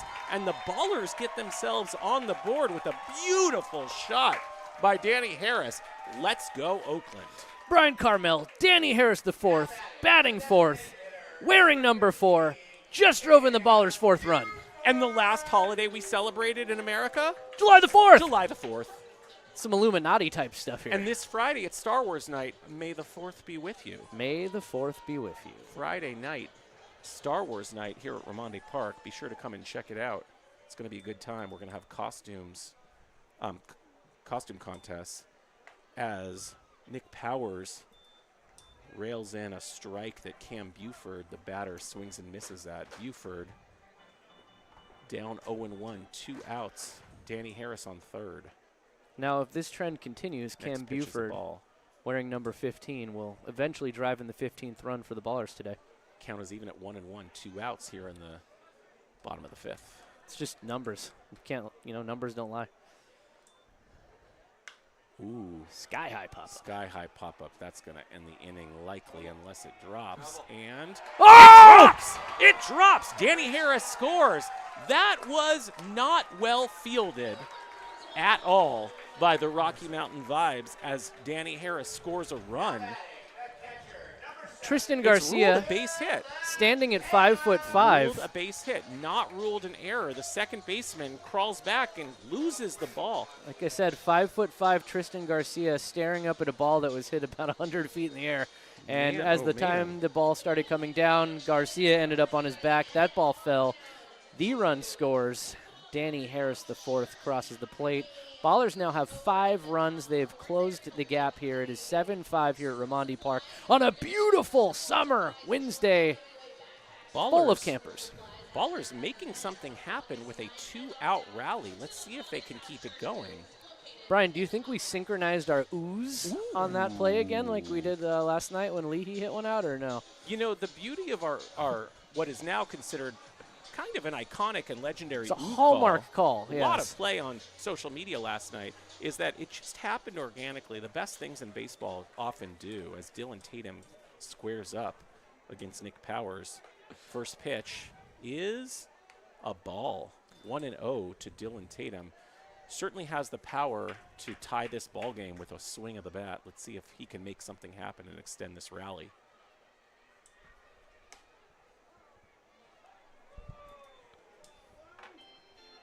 Okay. Dylan Tatum, 1-1 to Tatum as he takes a ball.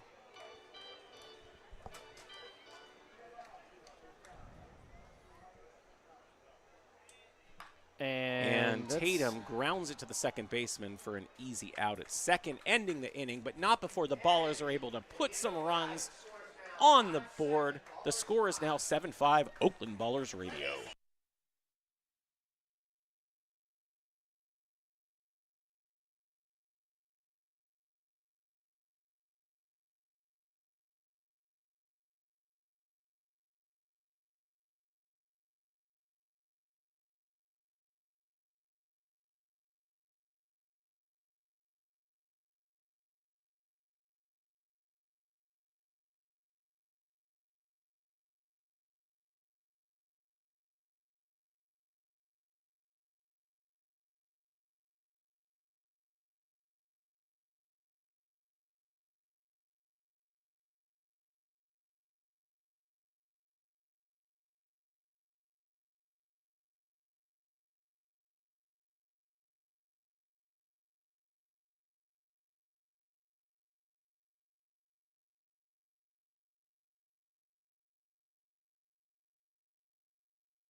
Welcome back to Oakland Ballers Baseball right here on 860 AM The Answer. A sunny day at Raimondi Park. The Oakland Ballers have welcomed 2,600 plus fans to Raimondi Park Day. A nice crowd for a Wednesday day game here. Sean Kelby on the mound for the Oakland Ballers, making what we believe is his pro debut. Recently signed to the Ballers when Brody Glite, one of our best dominant relief pitchers, is on a short stint on the injured list. So Kelby coming in, had a great first inning with the Ballers last inning. Let's see if he can continue it here. First pitch, roped for a single right in the gap between second and shortstop as the Rocky Mountain Vibes start with a base runner.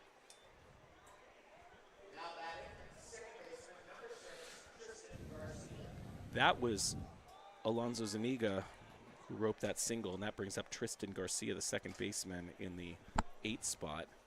Tristan Garcia again at the plate, standing 5'5", crouching way low. Looks like he would be a world champion at limbo here, shrinking that strike zone down to the tiniest minuscule amount he can. Smart move for a Altuve-like hitter. How many Altuves? Have you ever seen things measured in Altuves, Brian? You know, I think that there's, let's see, an Altuve, it's the distance between my couch and my refrigerator is 7 Altuves. Interesting. Casey. You must have a palatial home. Okay, I'm exaggerating. It's probably about 4 Altuves. As Kelby delivers a nice pitch, 2-1 count. Oh, it's fouled back. Tristan Garcia fouled back. Altuve back in the box. 1-1 today. Looking to get another base runner on for the Vibes. Wide Build on stance this too. lead. Yeah. Big swing and Big miss. swing and a miss for Tristan Garcia to even the count at 2-2 to the new Oakland Ballers pitcher, Sean Kelby, making his pro debut. Ooh, and he gets him with a third strike, a swing and a miss. Sean Kelby strikes out Tristan Garcia to bring up Otto Jones, the catcher. Otto's 0 for 1 today. Now the Vibes do have a runner on first here and 1 out. You're looking for a double play here. The Ballers have a trailing 7-5. They have 2 runs to make up here coming up. Kelby winds up, delivers, and it's a swing and a miss. Great pitch. It broke late. Those are coming in at 90 miles per hour with a negative 12.10 horizontal break. That 12 is in inches. Ooh, that's going to fall for a single by Otto Jones as the base runner, continues to third base to put runners in the corners with 1 out here in the top of the 6th inning for the Rocky Mountain Vibe. That's a tough one for the Ballers, Brian, because that was not solid contact. No. He barely blooped that, but it found an opening. And so Kelby's stuff still working, but Otto Jones got a bat on it. Kelby Jones facing his first adversity as a pro pitcher. Rocky Mountain Vibes trying to build on their 7-5 lead here in the 6th inning with runners on the corners and 1 out. Let's see if Kelby can work his way out of this tough predicament as he delivers first pitch in for a strike. Taken for a strike, 0-1 to Carter Booth, the center fielder. Carter Booth 3 for 3 today, Casey. He's having a nice day at the leadoff spot, Carter Booth, and made some plays out there in center. And another flare to right, and that's getting to Monteith's glove. Pat Monteith able to catch it in right field for an out. Which Runners is huge. stay put. Huge. Because it was just shallow enough that the runner didn't have a chance to break for home. Brings up Ernie Yake, the left fielder, who's 0 for 3 today. 2 outs, runners in the hot corners. Do you say the hot corners? Or is the only hot corner corner is the third baseman. But I feel like both corners are hot on a day game. On a day game under the sun, it is hot. Because first pitch, taken for a strike. Because I'm looking at first base, and the sun is shining on it. I bet you if I took the temperature of the base, I feel like it would be 85 degrees. At least. It's still hot. Pitch is outside to even the count 1-1. So There you have it, folks. In a day game at Raimondi Park, both first and third are both hot corners. But if you need to, if you go to the top of the stands where you get a breeze, it's much cooler. It's a pro tip from Raimondi Park. Did he go around? He did. He did. 1 and 2 to Ernie Yake. Yake didn't like that call. He's arguing with the home plate umpire, but it's not going to get him anywhere. As Kelby tries to work his way out of the inning, and the Vibes try to build on their 7-5 lead over the Oakland Ballers here on the top of the 6th inning. This may be one of the biggest pitches of the game right here. Let's see what happens. 1-2 count. Kelby throws, and it's hit to left field, and it's caught. It is caught. Lou Helmick. By Lou Helmick, Big Germ. Oakland Ballers Radio. The score is 7-5 as we go to the bottom of the 6th.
We are back, Oakland Ballers Baseball.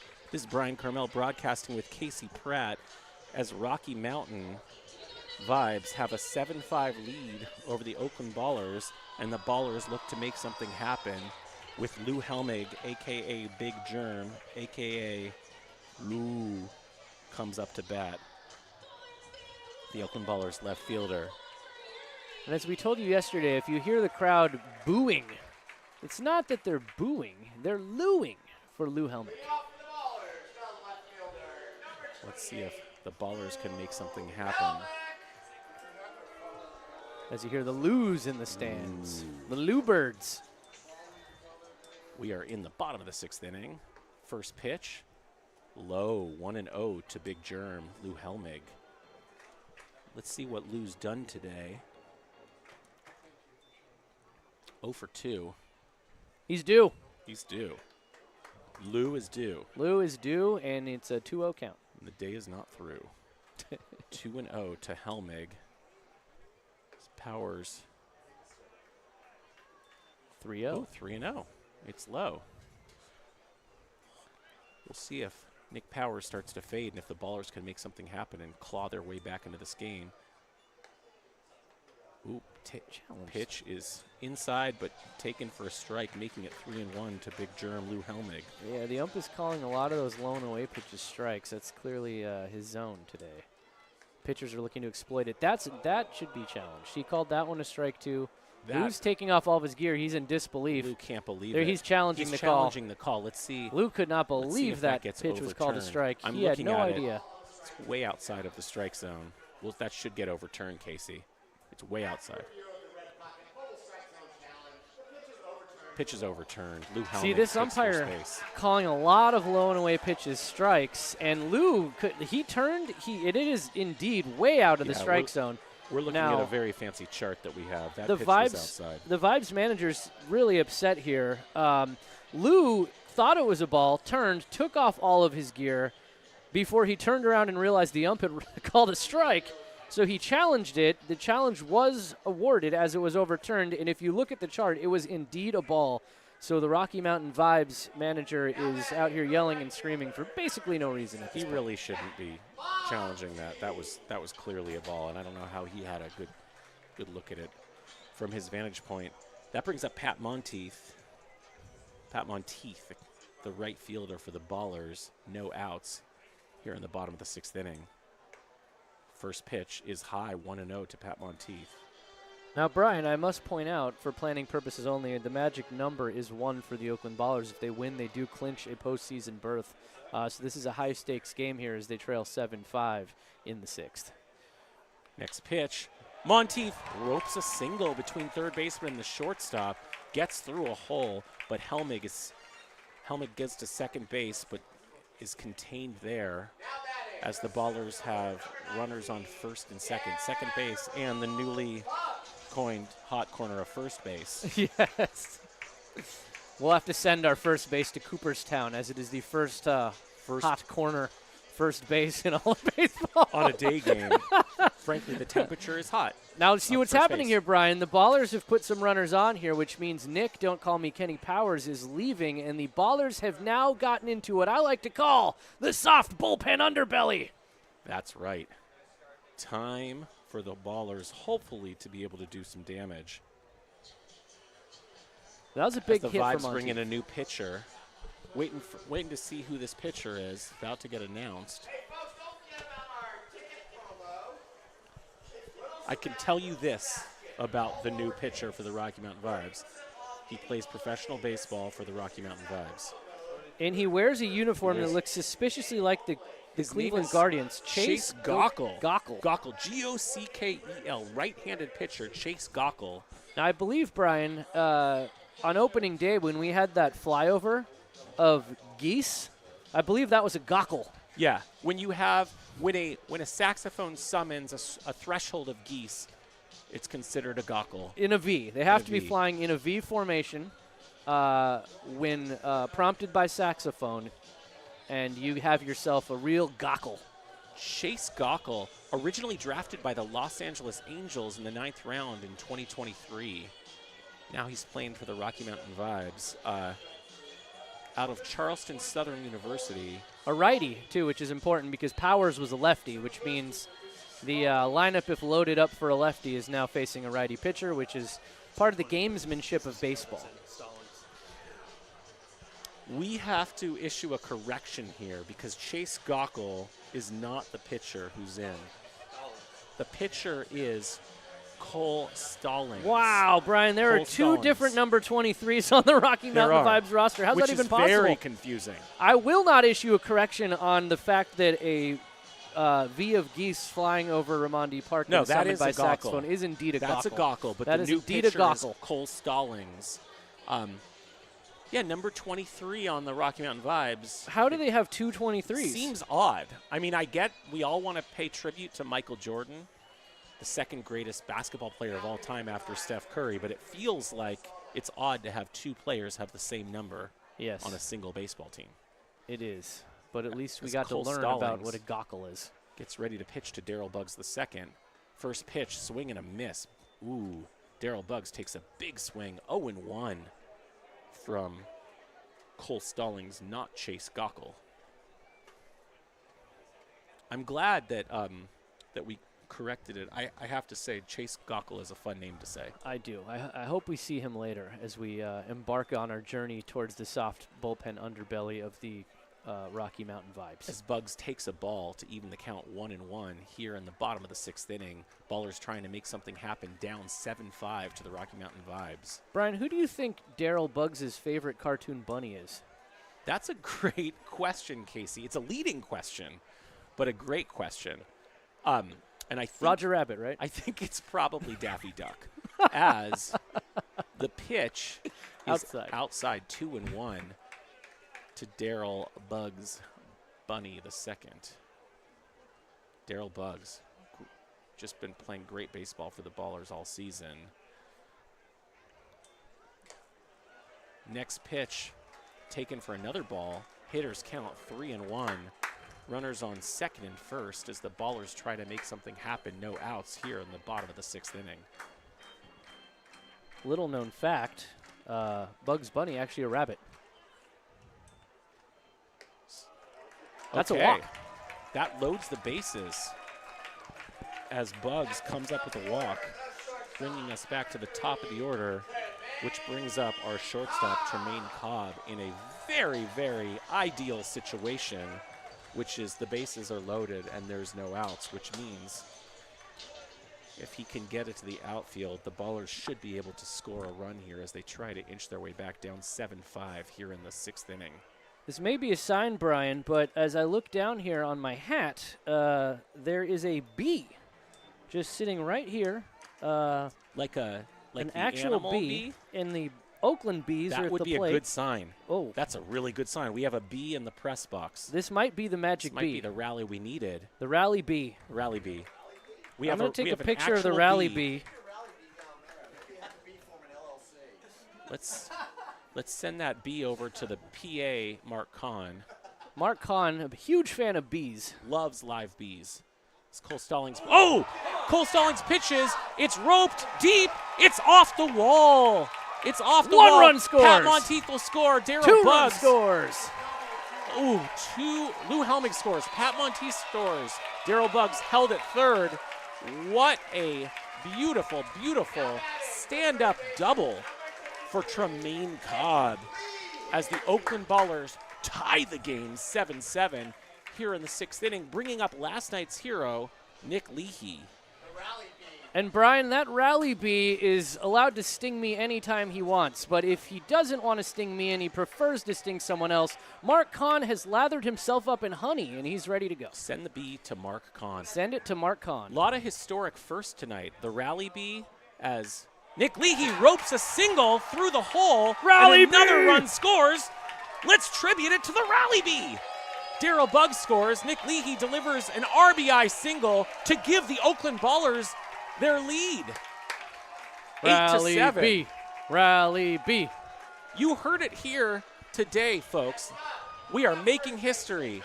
We have redefined first base as the second hot corner for day games because the base is quite hot from a temperature perspective, and now we have a rally bee which has helped the Ballers to come from behind and take the lead here in the 6th inning, bringing up Christian Almanza. Scrappy no the outs. rally possum, obviously our beloved mascot and rally expert, but he may have to stand behind this rally bee. First pitch is outside. 1-0 count to Christian Almanza with runners on the hot corners. I'm going to, Brian, text a picture to everybody in our group chat Of the rally this bee. rally Look, bee. it's still here. He's just chilling. He's chilling. He's part of the broadcast team. We should put this. He has a tiny headset on. Where post did he this find rally that? bee. There's the rally bee. I'm taking a video of it now. He's just our friend. He's chilling. We have a rally possum, but now we have a rally bee here in the press box. Casey, look, there's the rally bee right there. There he He's is. helped us take an 8-7 lead here in the 6th inning. So I looked down and he was on my hat, and then he relocated to this wiring here as part of our broadcast. Next So pitch is fouled just past the first base line. 2-1 count to Christian Almanza. Look out for the rally bee posted on social. I'm sending it to Isabella right now, our social media coordinator, to post this video of the rally bee. she's going to have no earthly idea what we're talking about, but we're going to make her post it anyways.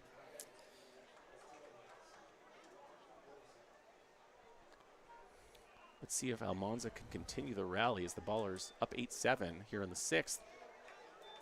3-1 count with a low and outside ball. Maybe they should have put in Chase Gockel and are regretting it. Cole Stallings not having a stellar outing. Well, they both wear the same jersey number, Brian. Ooh. Oh, and they're still able to make the out. First baseman drops the ball on a grounder to the first baseman, but picks it up, gets it to the pitcher for the first out of the inning. But the runners advance to second and third, and that brings up Danny Harris, the fourth, with just 1 out here in the 6th inning. And our rally bee continues to just be chilling up here in the press box with Casey and I. I see the rally bee. He's signaling here that Danny Harris the fourth may be due for another hit. All right, let's get a recording on this rally bee here. Okay. Harris has fouled a ball off of his leg again. That happened to him earlier in the day. He's going to have a few bruises. Going in for a nice portrait of the rally bee. Yep, I'm going to send that over to Isabella to post. Rally bees seem like a kind of a real thing at this point because we mentioned it And we then it manifested happened. it. Yeah. I don't know if those of you who are new agers know about the law of attraction, but Casey and I and our friend the Rally Bee just manifested this nice 6th inning rally for the Oakland Ballers, who've now gone ahead 8-7. And there as it Danny is. Harris up, Sack fly. sacrifice fly Here comes the run. to center field, and another run scores, bringing the Ballers up Let's go, Rally Bee. 9-7. Rally Bee, our buddy the Rally Bee. You know, we're going to have to, the Rally Possum is named Scrappy. We're going to need a name for the Rally Bee. If you have a name to propose for our new friend the Rally Bee, put it in YouTube on the comments, and you could be the one who names the first Oakland Ballers Rally Bee. So we'll be looking out for your suggestions on YouTube in the comments. I think his name might just be Ral. Ral. E.B. As the first pitch is taken for a ball, 1-0 to Cam Buford. Runner on second base, 2 outs here in the 6th inning. Ballers up 9-7. Next pitch is in for a strike, evening the count 1-1 to Cam Buford. Anna Ferrier in the YouTube chat says that Rally Bee's name is Ralph the Bee, so Ral for short. Ral, short for Ralph. I like that. It's a contender. Ooh. Buford And hit by the pitch. Buford hit and will take his base as the Rally Bee continues to deliver. Cam Buford takes his base, and that'll bring up Dylan Tatum, the catcher, who could really do some damage and break this game open. Anna Ballers is went- also asking for a bee in a helmet, Brian. Bee in a helmet would Bee in be a good. helmet.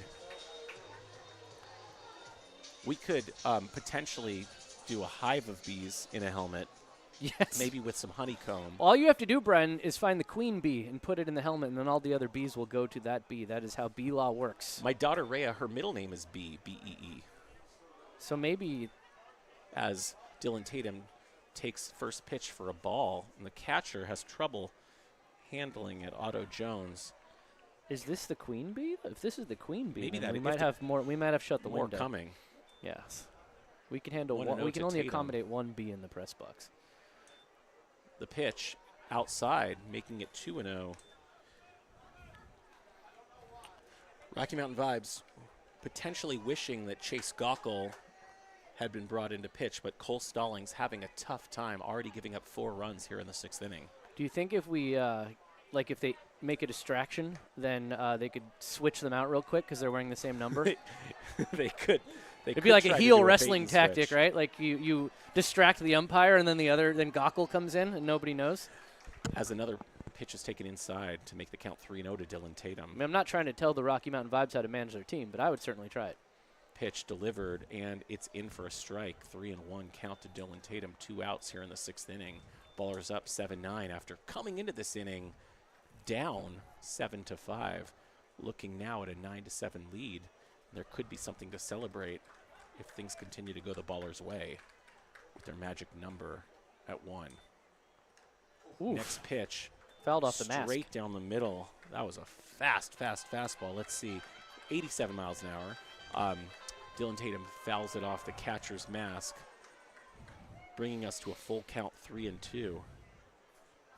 Runners on first and second. 2 outs here in the 6th. Sully 44444 says Bip the Rally Bee would be a cool name. Bip Ooh, I Roberts like joined Bip the the Rally broadcast Bee. yesterday. The pitch as Dylan Tatum loops it to right. Wow. Is that going to up? Oh, and it's He dropped. drops it. It's dropped. It's dropped. It's dropped. The run scores. 2-run score. 2 RBI double for Dylan Tatum. And the powers of the Rally Bee know no bounds, Brian. The Rally Bee strikes again. Unbelievable. This could end up being a great game for the Oakland Bees. And you can hear it right now, Brian. The crowd is absolutely buzzing at Ramondi Park. It's a great afternoon to be in Oakland. And don't forget to bring your honey to the game. Let's see, as the Ballers are now nursing, what is it, 11-7? Is it 11-7? Dylan Tatum strikes again as the Ballers just continue to wreak damage, and the Rally Bee shows her incredible power. Now, I said her. I don't know the Rally Bee's pronouns. I'm going her because that would mean she's the queen. In bee right? law, the queen is in charge, so the women are the more bee. powerful bee. As in real life, too, as we're both married men, we should acknowledge the powerful women in our lives as well. My wife, Danielle, and your wife, Anime. But here in the bee world, the bee females are the most powerful. Which makes me think maybe we should name the bee Queen, the Rally Bee. Yeah. Thoughts? I like Suggestions? Okay, that looks like the Vibe are bringing in new pitchers. Gabe White. So that will do it. Huge missed opportunity to bring in Gockel. Cole, that'll do it for Cole Stallings. I don't know if Chase Gockel is still on the roster. He's on the roster of the printout that we have here in the press box, but the fact that there's 2 number 23s makes me wonder if Chase Gockel is in fact no longer on the Rocky Mountain Vibes roster. Well, this roster was printed today, Brian. That's but, true. Maybe they at just 12 have p.m. 2 number 23s. They have 2 number 23s, and one of them is everybody's favorite pitcher, Chase Gockel. Anywho, that's going to bring in Gabe White. So the Ballers have taken the lead, Brian, and I'd like to grill you here as co-founder of the team. I'd like you to explain how this is going to work. If the Ballers clinch a playoff berth, there will be a champagne celebration on the field. But it's Kids Run the Bases Day, Brian. What happens? That's the $1 million question, Casey. I don't want to jinx us, so I want to just say let's just see how things unfold, and let's see what Queen the Rally Bee wants us to do, and obviously we'll just follow her lead. But Kids Run the Bases and a sticky champagne celebration are inherently in conflict with each other, so we'll just have to see what happens. Or they may work together beautifully. Gabe White, the new pitcher for the Rocky Mountain Vibes, is warming up. Now, do you want the real answer to that question, or should we just continue with insane Casey, hypotheticals? what is the real answer to that question? So I've talked to our general manager, Laura Geist, and we are going to keep the gate shut, let the boys celebrate on the infield, then move them to right field so they can celebrate with the fans as we open up the base paths for the kids once the celebration is moved down the line to right field. First pitch from Gabe White to Lou Helmig is a strike, but is it being challenged, Casey? It is being challenged by Lou Helmig. Lou, Let's it see seems what like happens.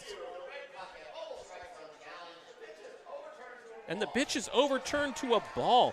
Wow, look at that, with the Ballers continuing their streak of successful challenges. Has Lou Helmig won 2 challenges in the same inning?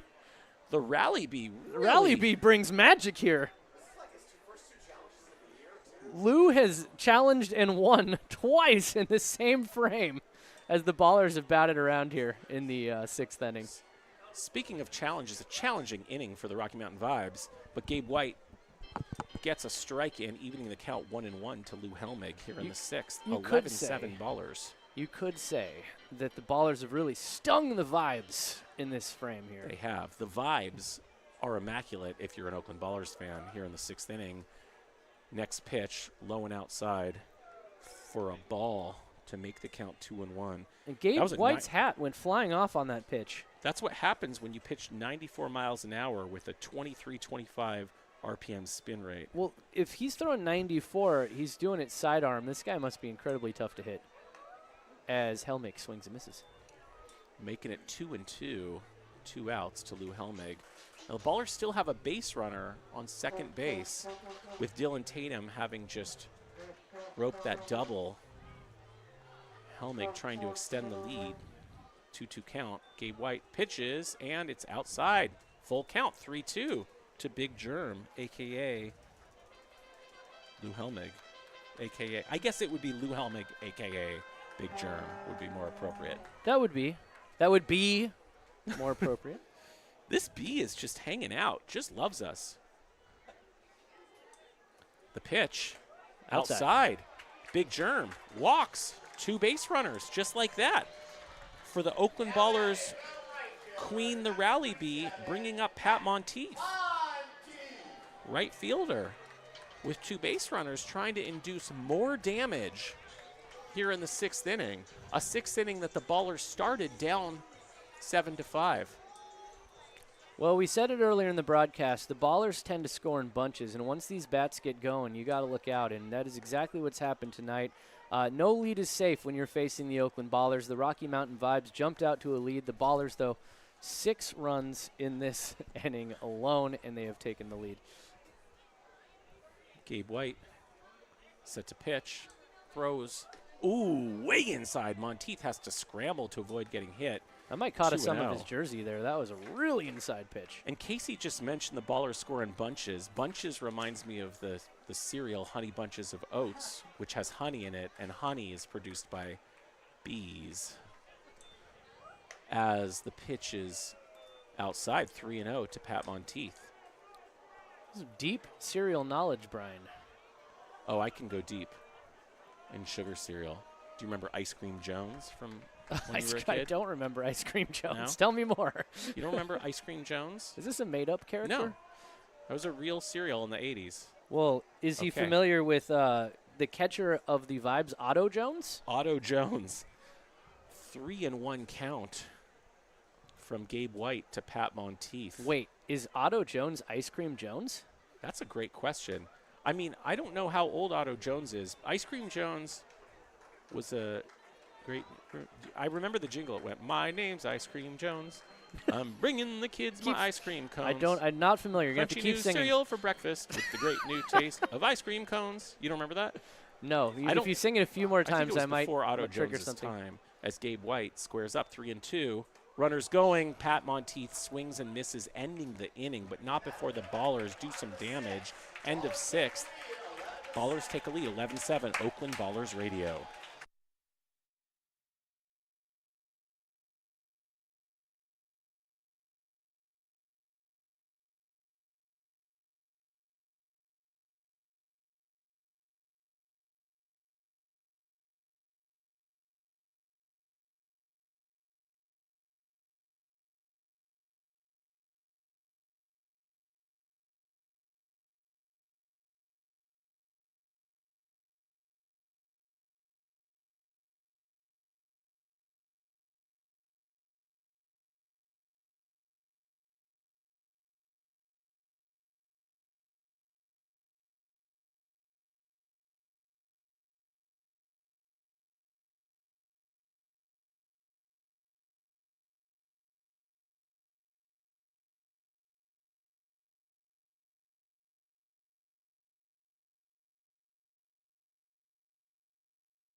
Welcome back.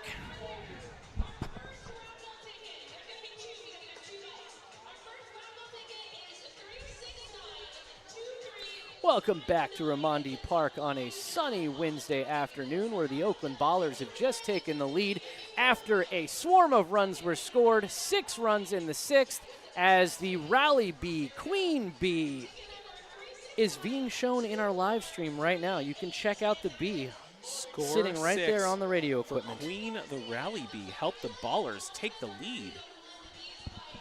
What a beauty she is, and she's still just hanging with us. She's not trying to bite us. She's just chilling in our fancy broadcast equipment. What's that machine called, Casey, that she's clinging This to? is the Comrex machine. Comrex. The bee has taken a liking to the Comrex machine. The bee has put on a tiny headset. It has joined the call here as the bee landed on my hat and then worked its way over to the Comrex machine.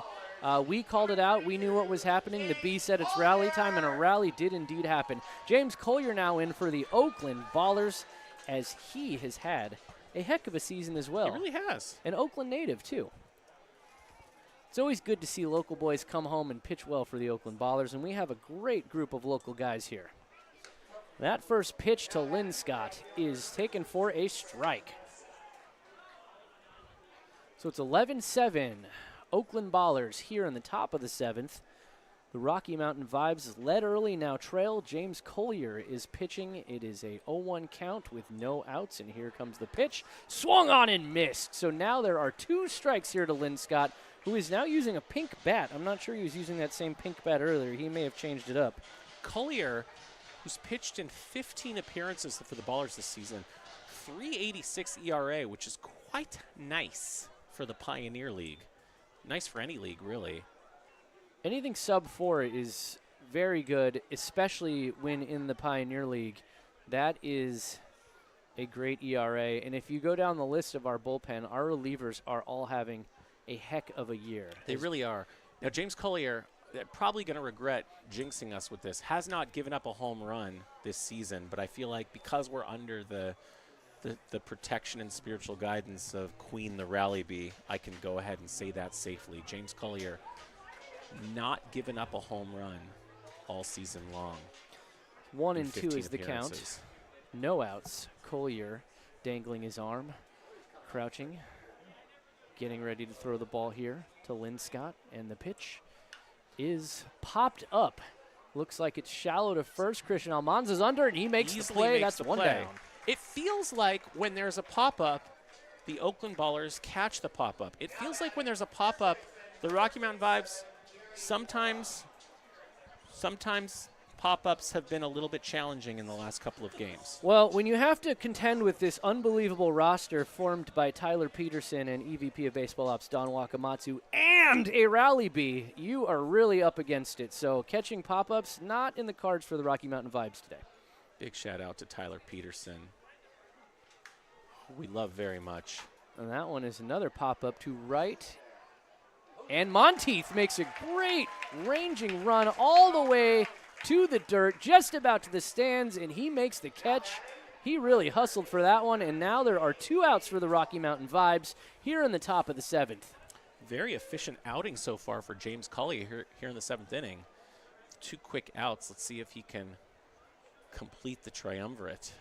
Would you call that a triumvirate, Casey? I think we could call it a triumvirate. We've had a gawkle, we've had a hot first base, hot corner first base, a rally bee, and a triumvirate. I think I even used the word cornucopia at one point. We are really bringing all the vocabulary. May or may not be correct, but we're saying the words here on 860 AM The Answer. Cornucopia of historical moments here at Raimondi Park on this beautiful Wednesday afternoon, where first base has been deemed a second hot corner for a day game because the temperature of the base actually can be quite hot with the sun blaring down upon it. That being said, maybe the Rocky Mountain Vibes should avoid touching first base for the rest of the game. 1-1 pitch, swung on and foul tipped, and that may have got a piece of Dylan Tatum. He's taken a bit of a beating today. There is a reason, Brian, why they call what catchers wear during a game the tools of ignorance. Collier, a big boy at 6'3", 210 pounds, played his college ball at Cal State East Bay, formerly known as Cal State Hayward, and Ohlone College in Fremont. Having a great season with a 3.86 ERA for the Oakland Ballers. Nice guy, quiet, understated, but really nice guy. He is, indeed. All right, here he is. Signature dangling of the arm from Collier. He's gathered the ball. He's crouched. He is ready to throw. I like his motion here. It is very entertaining. The pitch fouled back. 1-2, 2 outs. That was a 91-mile-an-hour fastball. Counts 1-2. I bet you the bee, being a creature of flight, could tell us a whole lot about exit speeds and horizontal brakes and spin rates and exit angles and velocity. An expert in the field of aviation, this bee here. The pitch from Collier, 1-2. Did he go around? The umpire says yes, he did, and that's a strike 3 for the Ballers. Under the watchful eye of the bee, the Oakland Ballers are up 11-7 as they head to the bottom of the 7th right here on 860 AM The Answer.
Welcome back to Oakland Ballers Baseball right here on 860 The Answer on the beautiful Wednesday day game here at Raimondi Park under the watchful eye of Queen Bee, the Ballers' newest rally bee. The Ballers have taken the lead. They have won 12 straight, looking for 13. Magic number is 1. A win means the Ballers clinch the postseason and home field advantage for the duration, and we are looking forward to, for planning purposes only, celebrating here tonight at Raimondi Park. We would love that for our fans. 6 outs away from a playoff clinch. YMCA, a new thing here at Raimondi Park that absolutely popped off yesterday and is going hard again today. We might need to do this more frequently. What do you think, Queen Bee? Daryl Buggs at the plate.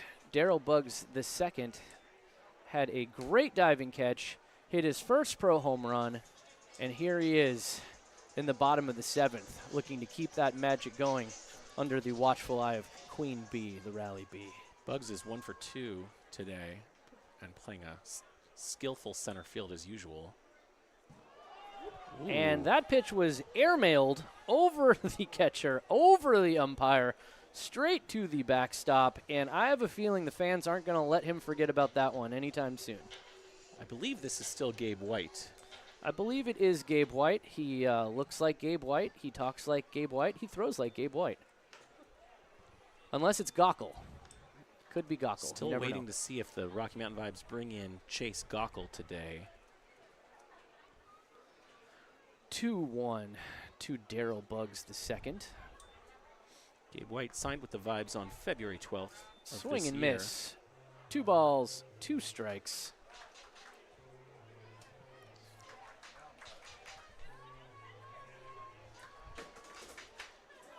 And the pitch from White to Buggs.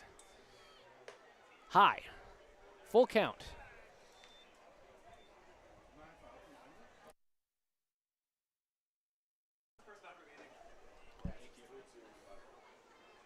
Buggs standing in again. The offering from White coming in. It is high. Buggs, you do not want to walk Daryl Buggs the second. One of the fastest players on the team. The 9-hitter. Now you have Buggs on first. And you have Cobb at the plate. And no outs for the Oakland Ballers. And you're going to have to keep an eye on first base. Things are not going the right way if you are a Rocky Mountain Vibes fan. And I don't want to say that I have anything to do with this. When I walked into the broadcast booth, the Ballers were down. But actually, I don't have anything to do with this. This is all Queen the Rally Bee. She's still here with us, Casey? She is. She's hiding behind my laptop in between the Comrex machine and my Ballers hat. If you'd like a Queen Bee update, she's currently on the table right in front of me, just chilling.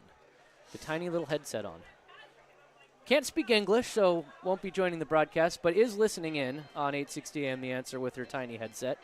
And enthralled by this game to the point that she has moved to a new spot, but is just hanging out. Can't speak English, but does speak the Queen's English. Correct, yes. That's a very important distinction, Brian. Thank you. 1-1 pitch to Cobb Jr. That ball gets away, and Daryl Buggs the second. Is he going to third? He almost decided to go to third. He blew right past second, but he turned around. Stop sign was on for manager Aaron Miles. And the Ballers now have probably the fastest runner on their team in scoring position with no outs, which you've got to love if you're Queen Bee listening in to Ballers Baseball, home of the Oakland Bees on 860 AM The Answer. And just to give you a little context on Buggs' speed, and I mentioned this last night, if I raced him in a foot race, he would win. Probably win. It's likely. He would likely win. If he raced you to a table full of post-game cheeseburgers, who would win? It would be closer. It would be closer. The motivation would be much higher. I am a creature of motivation and incentives. I'm more carrots, less sticks. As Tremaine Cobb 2-2 count, no outs here in the 7th inning. And that pitch is low, full count.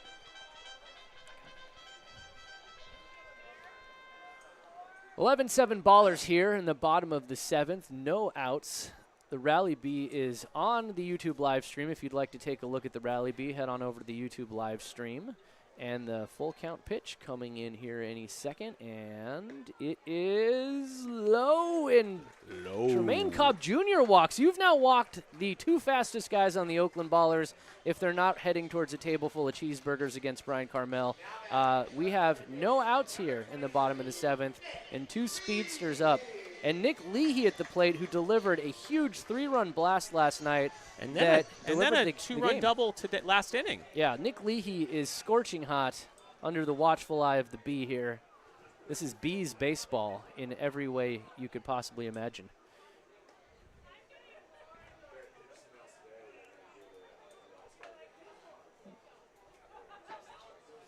Leahy today 1 for 3. Sorry, I'm texting with the media who is coming to cover what could potentially be a post-game celebration if the score holds for planning purposes only. We have multiple broadcast affiliates out here ready to cover this game, which is a great sign for the Oakland Ballers here at Raimondi Park. Shows that we're making our mark in the Bay Area and the world of bees. Now, last night when we won, there was some unsanctioned fireworks that were lit off here in West Oakland that we had nothing to do with, nor did we know about. Enjoyed. Yes, we'll see what happens. 1 ball, 2 strikes to Nick Leahy here. No outs, 2 on. Ballers up 11-7. Kids celebrating. Everybody having a great time. Queen Bee listening into the broadcast right here in front of me. Still hasn't moved from her newest perch. I should specify that she's held 3 different perches here in the press box. First was on my hat, then the Comrex machine, and now right in front of my laptop. That pitch is being challenged. Confirmed strike. And the Ballers did not win that challenge, despite the fact they won 2 in the previous frame. So Nick Leahy is down on strikes looking. That brings up to the plate big slugger, Christian Almanza, the first baseman from Stockton, California, went to St. Mary's College, leads St. Mary's in home runs all time and single season. He can absolutely hit, and he can play a great first base. He's been one of the great new additions for the Oakland Ballers. A couple of facts about firecrackers. Chinese used firecrackers to scare off mountain men as early as 200 BC. That is. What about bees? How do bees feel about firecrackers? I know dogs don't like them. 1 strike to Christian Almanza. I wonder. I doubt bees like them. I feel like most living creatures that aren't humans aren't particularly fans of fireworks, but I'm going to go ahead and ask the internet, how do bees feel about fireworks? The pitch is outside. It's a 1-1 count. The next pitch is fouled back down 20th Street. Remind you not to park on 20th Street by the Oakland Ballers warehouse with the big B logo on it. It's a dangerous place for your car to be because that's foul territory, and we often put signs up and have them up throughout the season saying, please don't park here. Park safely in a parking lot if you come to Raimondi Park, or take public transportation. That's a strike down the middle. Ooh, Christian Almanza goes down. Sits down, and here comes Daniel Harris the 4th. And for those of you who are on the edge of your seats wondering, bees can become disoriented and stressed out by fireworks, leading to their inability to return to their hives. So if you are a beekeeper, you probably already know this, but you probably don't want to release fireworks near your beehives because your bees might become disoriented. Could you also ask the internet if bees enjoy champagne? I'm going to ask. This bee, you can see her, she is moving her legs in, looks like she's bathing herself, Brian. I don't know, do bees bathe themselves? She's like a cat. You would rub your paws together and then this bathe is your head. interesting. That's what the bee's doing right now. Bees have kind of a love-hate relationship with scents, with smells. They do like sweet smells, and so it depends if your champagne is on the drier side or the sweeter side. If it's a sweeter champagne, which I'm guessing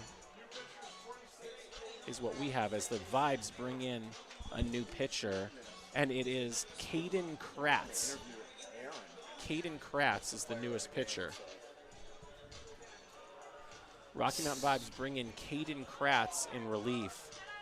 Now, Brian, Caden Kretz came into the game here, stepped on the mound, and airmailed the catcher, which again happened last night, but it is a good sign for the Ballers when the relief pitcher coming in is a little wild. And, Brian, you know, I said it as soon as it happened. Nick Powers was pitching very well, stymieing the Ballers, pitching just like his maybe his dad, maybe his grandpa, Kenny Powers, just absolutely dominating.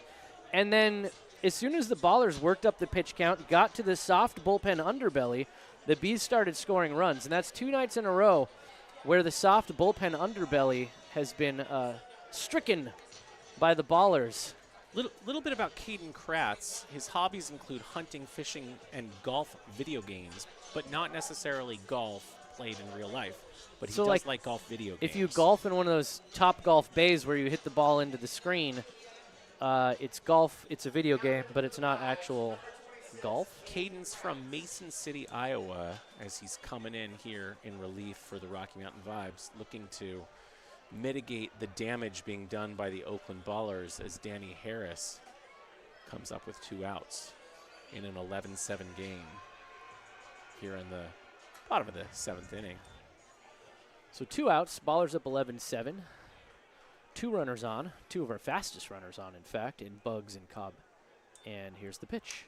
And that is flared, It's right caught. to the Right to the shortstop, shortstop. Garrett Kieber. And that is the end of the threat for the Ballers. It is 11-7. Oakland Ballers right here on 860 AM, The Answer.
Should we play the video?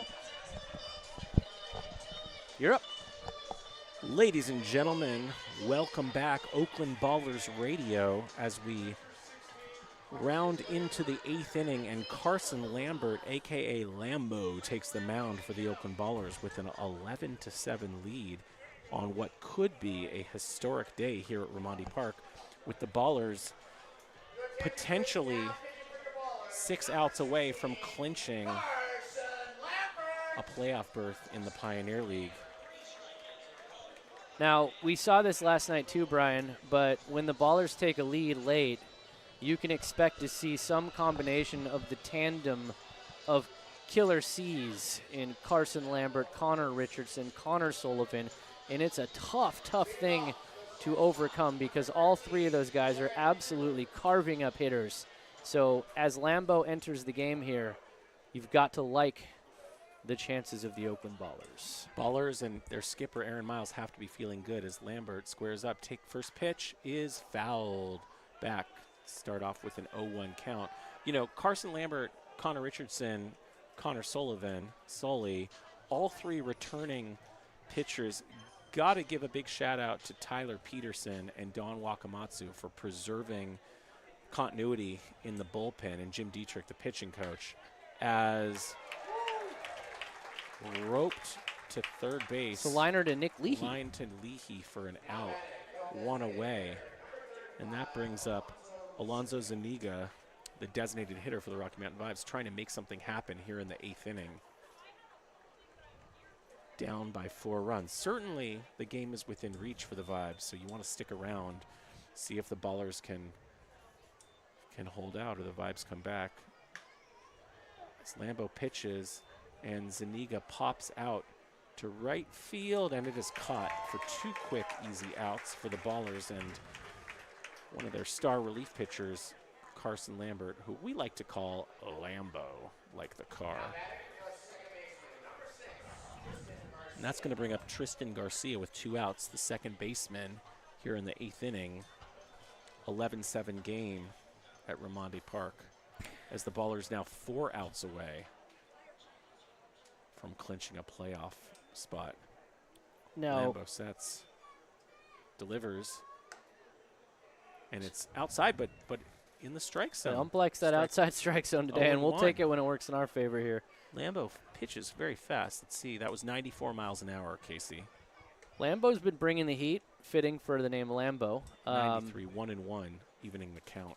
And remember, this is Tristan Garcia, who crouches really, really low, tiny strike zone, but Lambo is not put off by that. He's going to be pumping in those fastballs. Lambo throws it, and it's low. And Garcia, I think, Casey, you had said that reminds you a little bit of Jose Altuve in size and stature. Exactly, in size and stature, but he does have a wide stance and he crouches really low. It's an interesting approach. Ooh, Big Lambert swing and miss. delivers, swing and a miss, 2-2, 2 outs here to Zuniga. Casey, how many Jose Altuve's, in terms of the measurement Jose Altuve, would you say exist between the pitching mound and home plate as he fouls one back? That would probably be about 10 Altuves. 10 Altuves? I'm not very good at math. Ooh, that one went into the street. So Jose Altuve stands 5'6" tall, and Tristan Garcia, I believe, is 5'5" tall. So we may have to start measuring in Garcia's. In Garcia's, as Lambert tosses one way outside for a ball, making the full count 3-2, 2 outs here in the top of the 8th. Fouls another one back. I would like to acknowledge, if you count. participated in the YouTube live stream, you said some very nice things about James Collier. And Christy Collier jumped into the chat and said, thanks for the shout out about James being a nice guy. That was my goal as a mom. Just wanted him to be likable. Love the pro baseball player is a bonus. Well, she did a great job and raised a lovely young man who's a heck of a baseball player. So big shout out to Christy. Yep, James Christy Collier's Collier. mom, and all of our moms. And that's just a lesson here for everybody. If you're listening to this game on the 860 The Answer, there's a fun live stream going on YouTube. You can listen and participate in the chat, I should say.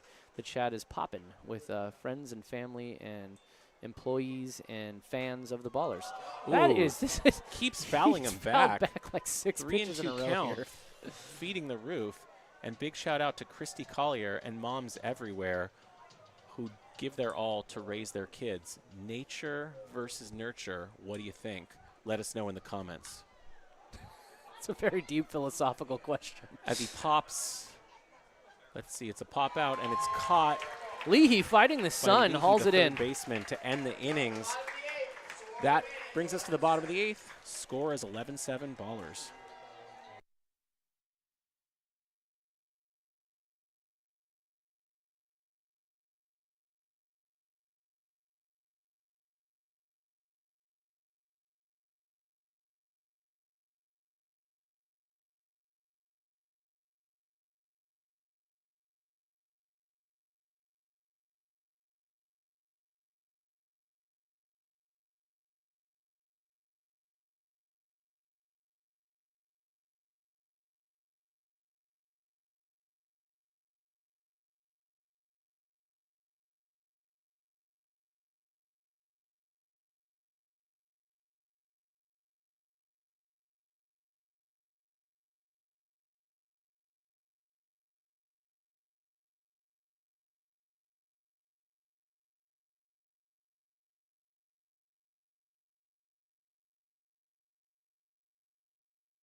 Oakland Ballers Radio. This is Brian Carmel broadcasting with Casey Pratt, Nevada Cullen, and Tyler Peterson. Our usual broadcasters are out today So you got us, and it's a great day here at Raimondi Park as the Oakland Ballers try to hold on to what is currently an 11-7 lead at the bottom of the 8th inning.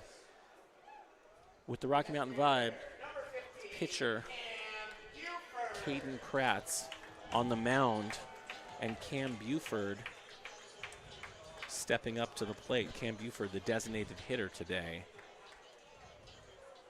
As the Ballers hope to build on their 11-7 lead here in the bottom of the 8th inning. First pitch inside, 1-0 to Buford. Casey, the Ballers have to be feeling pretty good about the position they're in. You'd like to think so, and you know when you have Queen Bee, the Rally Bee, on your side, That's you have high. the pitching staff the Ballers have, you have the bullpen the Ballers have, and the bats the Ballers have. You have got to feel really good. This team, Brian, has won 12 games in a row. They're clicking on all cylinders, and As they have a Buford- chance here to clinch a postseason berth. As Buford swings and misses, 2-1 count. With Caden Kratz on the mound for the Rocky Mountain Vibes here in the 8th inning.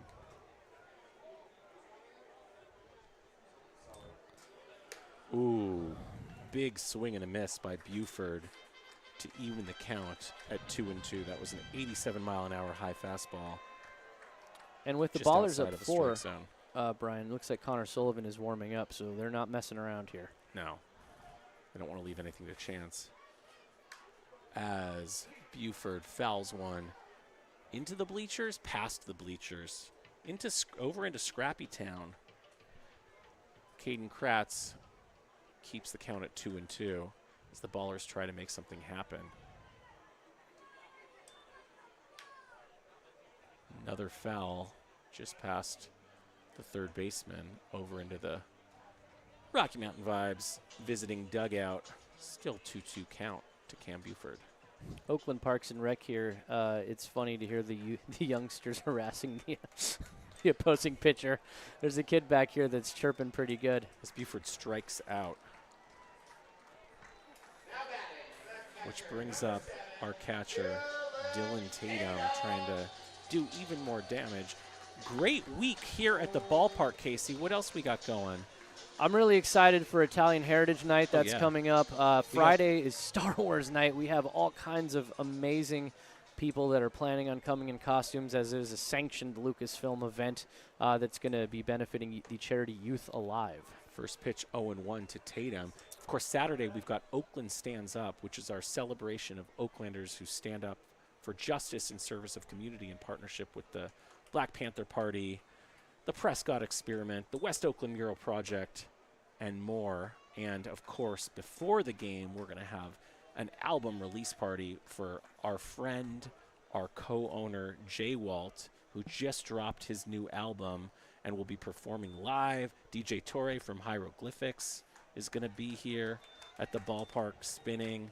It's going to be a great time, so hope y'all get out to the ballpark on Saturday for Oakland Stands Up at Raimondi Park. Yeah, Jay Walt's new album, really good, too. It's almost like a story of his entire arc as a rapper as he grows up into the man that he is now. And honestly, a really great guy. Made the Ballers Ballad for us. It's the song of the Oakland Ballers season. We play it every single time the Ballers take the field. And just an immensely talented individual, and hopefully everyone has a chance to come out and catch him at the block party. As Dylan Tatum fouls one back. Count is 2-2, one out here in the bottom of the 8th inning.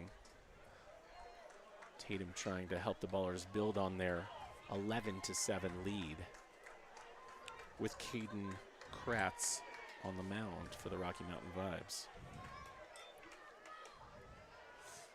Is that high? They're looking, they're considering. It's a ball, 3-2, full count to Dylan Tatum, the catcher.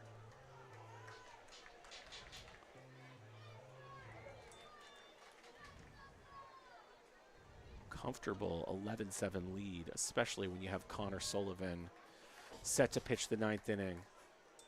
Of course, Casey, there was that game a couple weeks ago. Sully had one blown save that you and I got to watch together from Almanac Brewing over at Prescott Yeah, Market. but that was a tough one, It was an Brian. outlier. That was a tough one, but you remember what we said as we watched it. It was me, you, and co-founder Paul Friedman. And as soon as it happened, we said, we're going to bounce back from this. Right. And we're going And we to did. respond.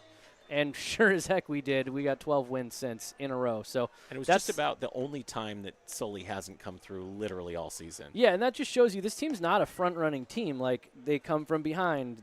They don't always win. When they take a loss, they respond in kind. This is a team that is very battle-tested and very talented. And Tatum struck out, which brings up Lou Helmig down 0-1 in the count, 2 outs here in the 8th. Swings and misses again, 0-2 count to Big Germ, Lou Helmig. Looks like Caden Kratz has gotten a hold of himself and the inning. Let's see if Lou Helmig can make something happen. 0-2 count, 2 outs here in the 8th inning for the Oakland Ballers.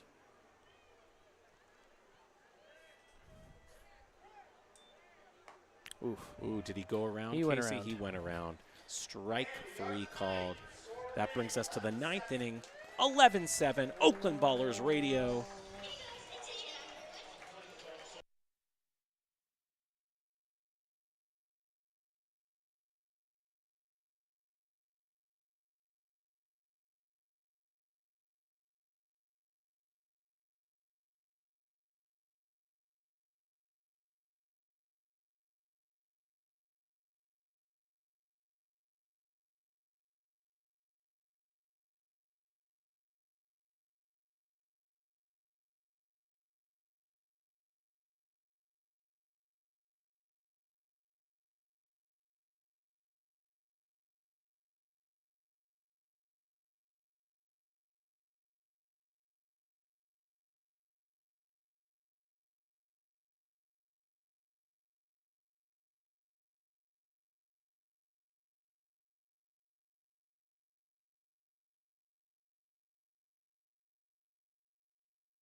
Oakland Ballers Radio. This brings us to the 9th inning, where the Oakland Ballers are trying to hold on to their 11-7 lead, which would make them clinch the playoffs. They are 3 outs away, folks, and they've got to be feeling good with Connor Sullivan, a.k.a. Sully, coming in to close out the 9th inning.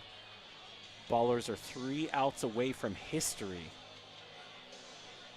And let's talk about the context here. This isn't just clinching a playoff berth. When you clinch the first half in the Pioneer League, you also get home field advantage for the entirety of the playoffs, which means all the Ballers playoff games will be here at historic Raimondi Park in front of the fans of Oakland. That would be an ideal situation, Casey, as Sully gets ready to pitch. First pitch is, ooh, in for a strike. What a pitch. Paints the inside top corner of the strike zone. 0-1 count. Connor Sullivan, a.k.a. the Slim Reaper, with a little bit of a sidearm delivery. 1-1. The count.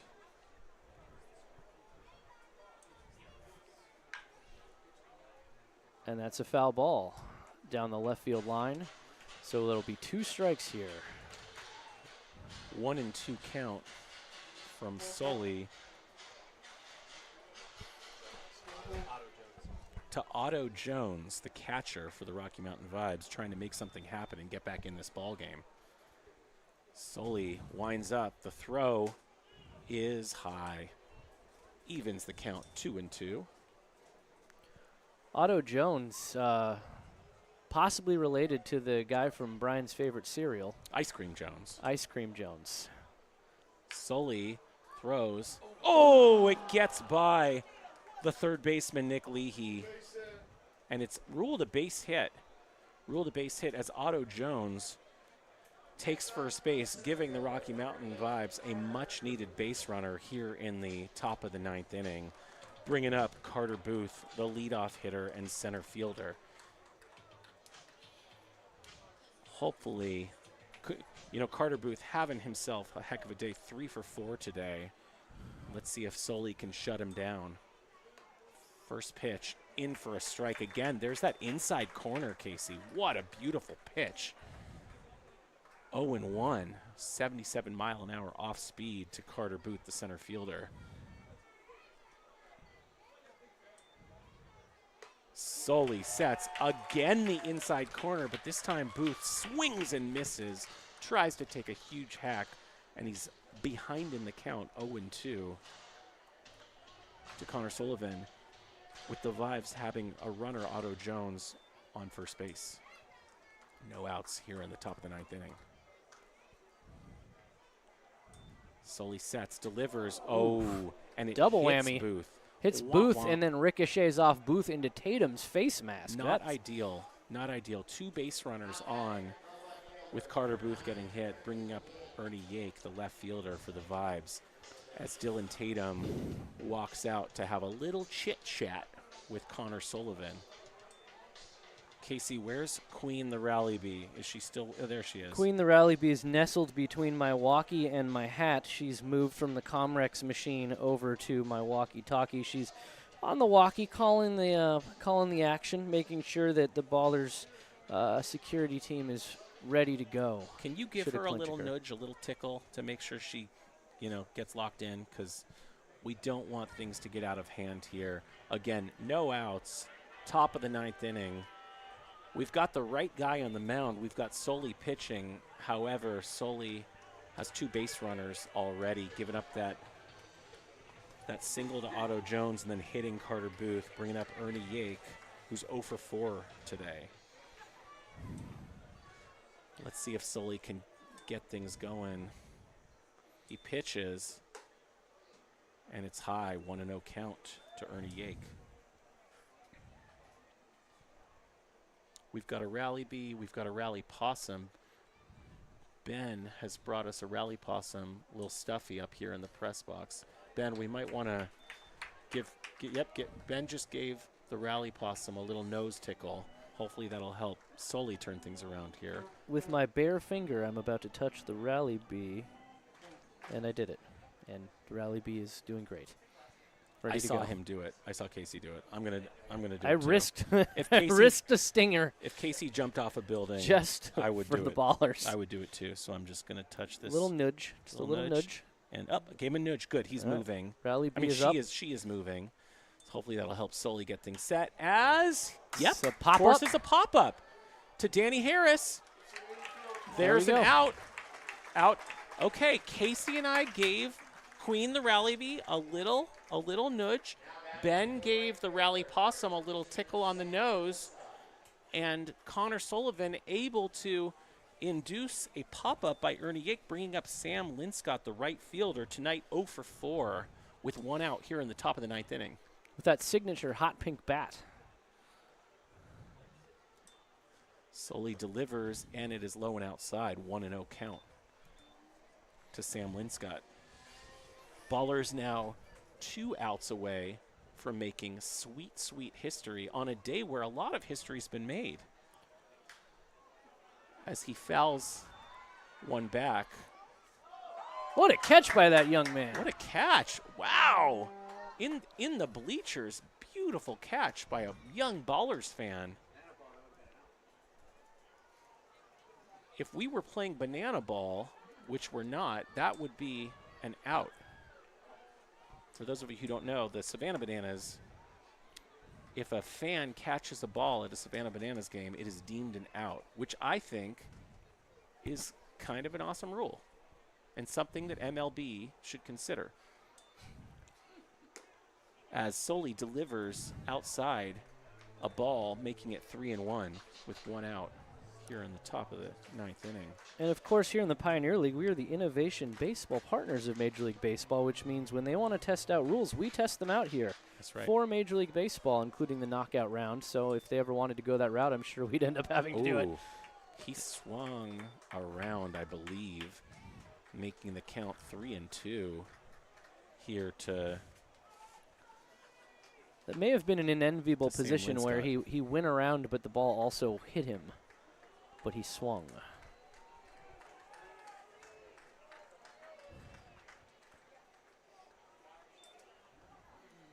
All right. Big pitch here for Sully with the full count. He pitches inside. Ooh. And then Scott takes it's being his base. challenged. It's being challenged. I don't know. Let's see. I'm looking at the strike zone. It's a confirmed ball, which means that loads the bases. We're going to need the mighty, mighty, mighty help of Queen the Rally Bee to get out of this pickle that we're in here. Casey, let's go ahead and give We're going to do another Rally nudge. Bee another little nudge. Should we be, are we over nudging? Well, Rally Bee, I'm going to give you a little nudge, just a little. There you go. Rally Bee's up. Okay, I'm going to give him a nudge too. She's turning. She's turning. Yep, okay. She's turned. That's good. She's now facing me. 0-1. Looking me dead in the eyes. We touched the Rally Bee and Sully able to deliver a strike. Casey, we should just keep running with the devil here. As Sully delivers a beautiful pitch, swing and a miss, 0-2 count. The Rally Bee is back, folks. We are 2 outs away from making history. Rally Bee's getting hype right now, Brian. She's now she's jumping up. and spinning and flying, and Gotta get a little video. she's of that. about to relocate to another spot. She's Okay. been in about 4 different She's spots in the back. press box. She was slumbering for the last inning. Yeah, or she's so, but up. Now she's back. Sully gets ready. The pitch is high for a ball. 1-2 count. Groans from the fans who are not happy with that one. No. This is Where Gary was Laura. that on the stat tracker there? Let's see. This is Gary Laura up. The first baseman. Big As he swing and miss. Swings and misses. Sully gets the strikeout, and the Ballers are 1 out away from history and clinching a playoff berth. Ooh, and the Rally Bee is feeling it. Climbing across climbing the wires a cord. towards She's the getting headset. ready. And I don't know, Casey. I feel like the second the Ballers win, if the Ballers win, the Rally Bee is gonna fly off here in this open window, and then we will never see her again, but we will always have the memory of this time we shared. Let's see if Sully can close things out with Dane Toffland at bat. That's a strike. First pitch in for a strike. 0-1 count to Toffland, 2 outs, top of the 9th inning. Ballers 2 strikes away from clinching the Pioneer League playoffs. Sully sets. He pitches, and it's outside. Ball, evening the count, 1-1. That was a 91-mile-an-hour just outside the strike zone. 1-1 count here to Dane Toffland. Sully throws, and it's fouled back. 1-2. We are 1 strike away, folks. 1 strike away. Where's the Rally? There she is. There's Rally the Bee is perched on a wire. She's getting ready. Getting ready to exit the window and celebrate. Let's see if Sully can finish things up here. Ballers up 11-7 in the top of the 9th. 1 out away. 1 strike away. Sully delivers, and ooh, just misses the plate to even the count at 2-2. To Dane Toffland. 2 outs, 2 balls, 2 strikes. Incredible 2 restraint by the ump there. Legit to quit. Sully sets, delivers, and just outside again. 3-2 count. Tatum did his best to frame that one, but it was a bit too outside. So here we go. Full count, bases loaded, 2 Here outs. we go. This is what it's all about. This is the scenario you dream up in the backyard. Come on, Queen, the Rally Bee. Where is she? She's right here. Should we touch her again? Yeah. I'm going to touch her wing. All right. I'm going to touch her too. Little wing dap. Yep. Oh. Okay, we touched her, and Sully delivers, and strikeout! Ballers But win. he's challenging. Ballers But he's win. challenging. Oh, We have a He's challenge. challenging. Let's see. Let's see what happens if the challenge. Oh, the call is call overturned to a ball. That looked good to me, but as my people say, oy vey. This place was about to come unglued before that challenge happened. That is rough. Woo! Okay, so Rocky Mountain Vibes have the bases loaded. Looks like there's some Vibes fans here. I see some people happy and cheering. And that brings up Garrett Kubler, the shortstop. Ooh, with the bases loaded.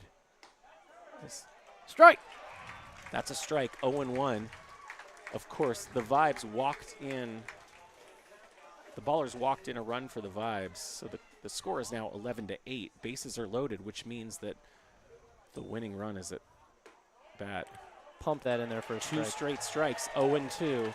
Sully just needs one more strike to finish it off. Let's see if he can do it. We thought he had the last one, but it was overturned to a ball. Sully squares up, delivers the pitch. Outside. 1-2. 2 outs. Top of the 9th. Garrett Kubler.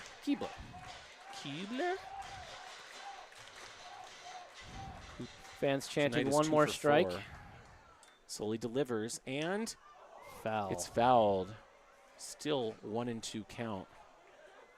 Fans are hyped. They are ready to celebrate if the Ballers can hang on.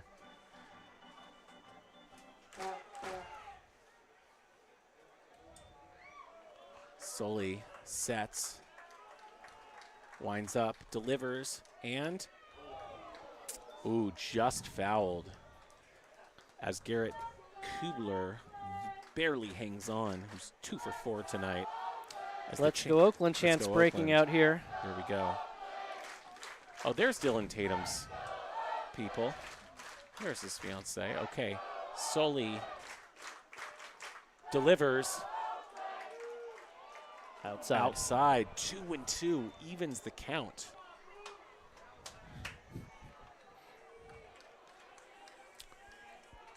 Connor Sullivan, a.k.a. Sully, a.k.a. the Slim Reaper. Rally Bee's making her way to the window here, Brian. She's ready to getting fly ready out. to celebrate. Sully delivers. Outside again. Outside, full count, 3-2. What the Ballers don't want to do is walk in a run again and start to see their lead trickle away. I gave the Bee one last nudge. Bee is flying. Sully delivers, And that's coming right to the press box, right over our heads. Rally Bee is up and flying, Brian. 3-2. 2 outs.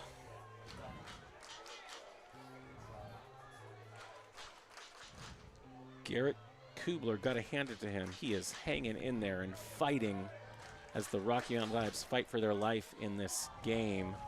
As Sully sets, delivers, and ooh, it's a single up the middle. That's going to score 2 runs for the Rocky Mountain Vibes, bringing the lead down to 1 run as the Vibes score 2, making it 11-10 Ballers.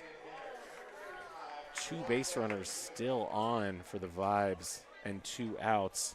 And that's going to bring up Alonzo Zuniga, the designated hitter, who's 1 for 3 tonight. Sully needs to take care of business before this thing gets out of hand.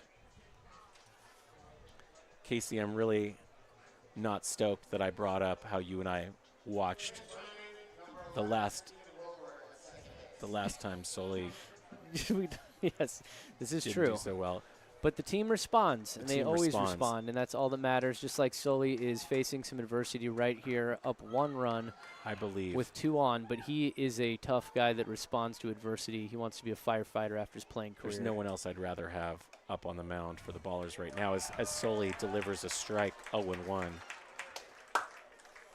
Excellent framing by Tatum on that. That was towards the outside, but Tatum pulled it in and framed it for the umpire who called it a strike. That was 89-mile-an-hour fastball. Sully delivers. Did he go around? Check swing? No. No. 1-1, evening the count. Sully out of Cal, one of the pickups, late season pickups last season for the Ballers, along with Luke Short, who also played at Cal.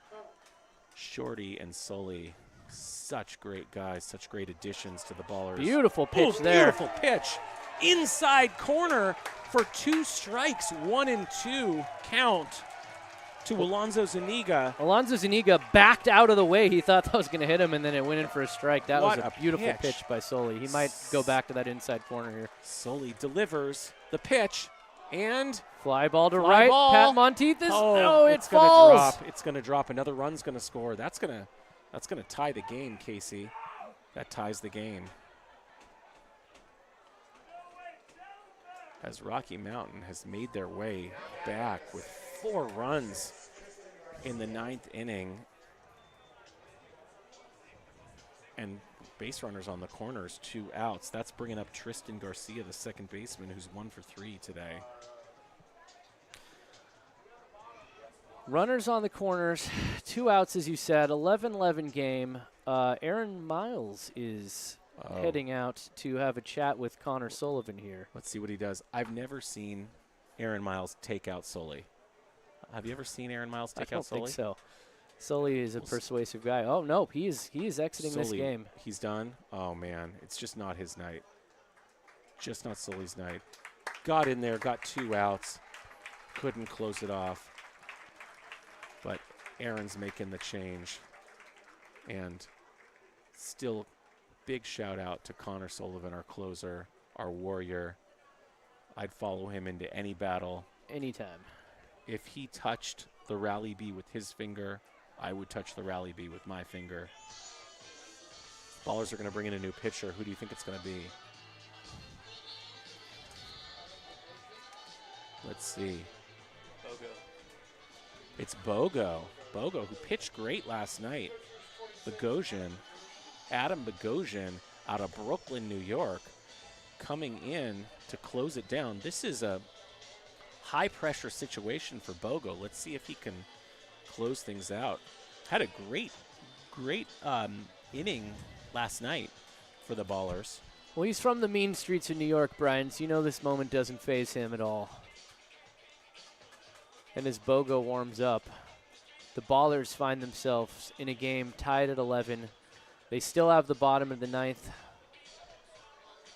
Should they need it, they could still have the knockout round.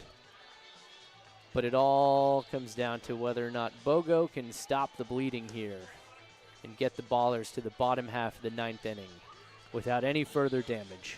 Adam Bogosian, born in Brooklyn, New York in 2002, did his schooling at Lafayette College in Easton, Pennsylvania. Relief pitcher for the Ballers. Just needs 1 out to close things up and lock in the Ballers' much, much, much desired playoff berth. Now pitching for the Ballers, number 26, Adam Bogosian. High pressure situation because, Casey, we do have 2 runners on base.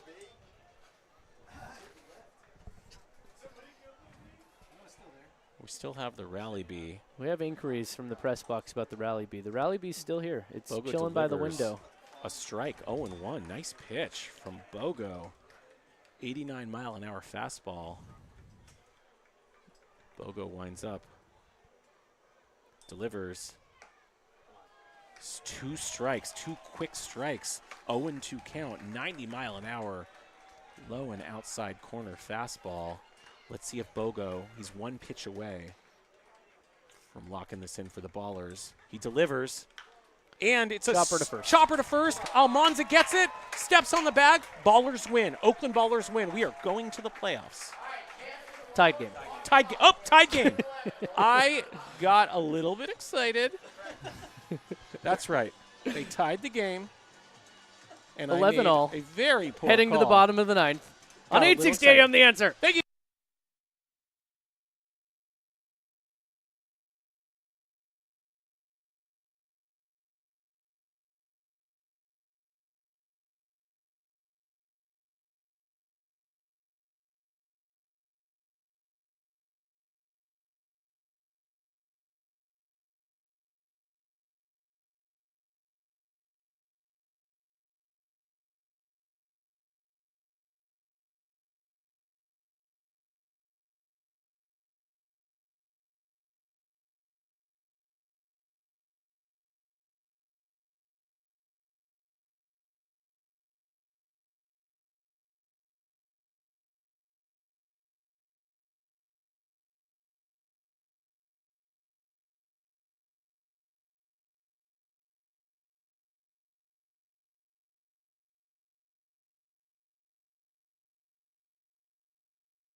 Oakland Ballers Radio. We are in the bottom of the ninth inning, 11-11 game. It's a tied game as the Ballers try to close things out. You know, Casey, at the top of the ninth, I think I said the Ballers win, and what I meant was the Ballers won The last at bat. The last at bat by Yeah. getting a strikeout. I got a little excited. Bogo came in. He struck out in 3 straight pitches and got the strikeout, but not before the Rocky Mountain Vibes had done their damage and tied the game. So Ballers are going to have to score a run here to secure the win. Let's see if they can do it. Well, the Ballers here have the bottom half of the ninth. Isai Santos making his way into the game here. Okay. And the Ballers now have 2 cracks at it. They can either win it here in the bottom of the ninth, or they can go to a knockout round and have a chance to win it there. So this game is not over yet, folks. And the pitch is a strike. Right in that same spot. The ump loves that spot right there. New pitcher for the Rocky Mountain Vibes, Trey Morrill. Trey Morrill. The next pitch, low. 1-1.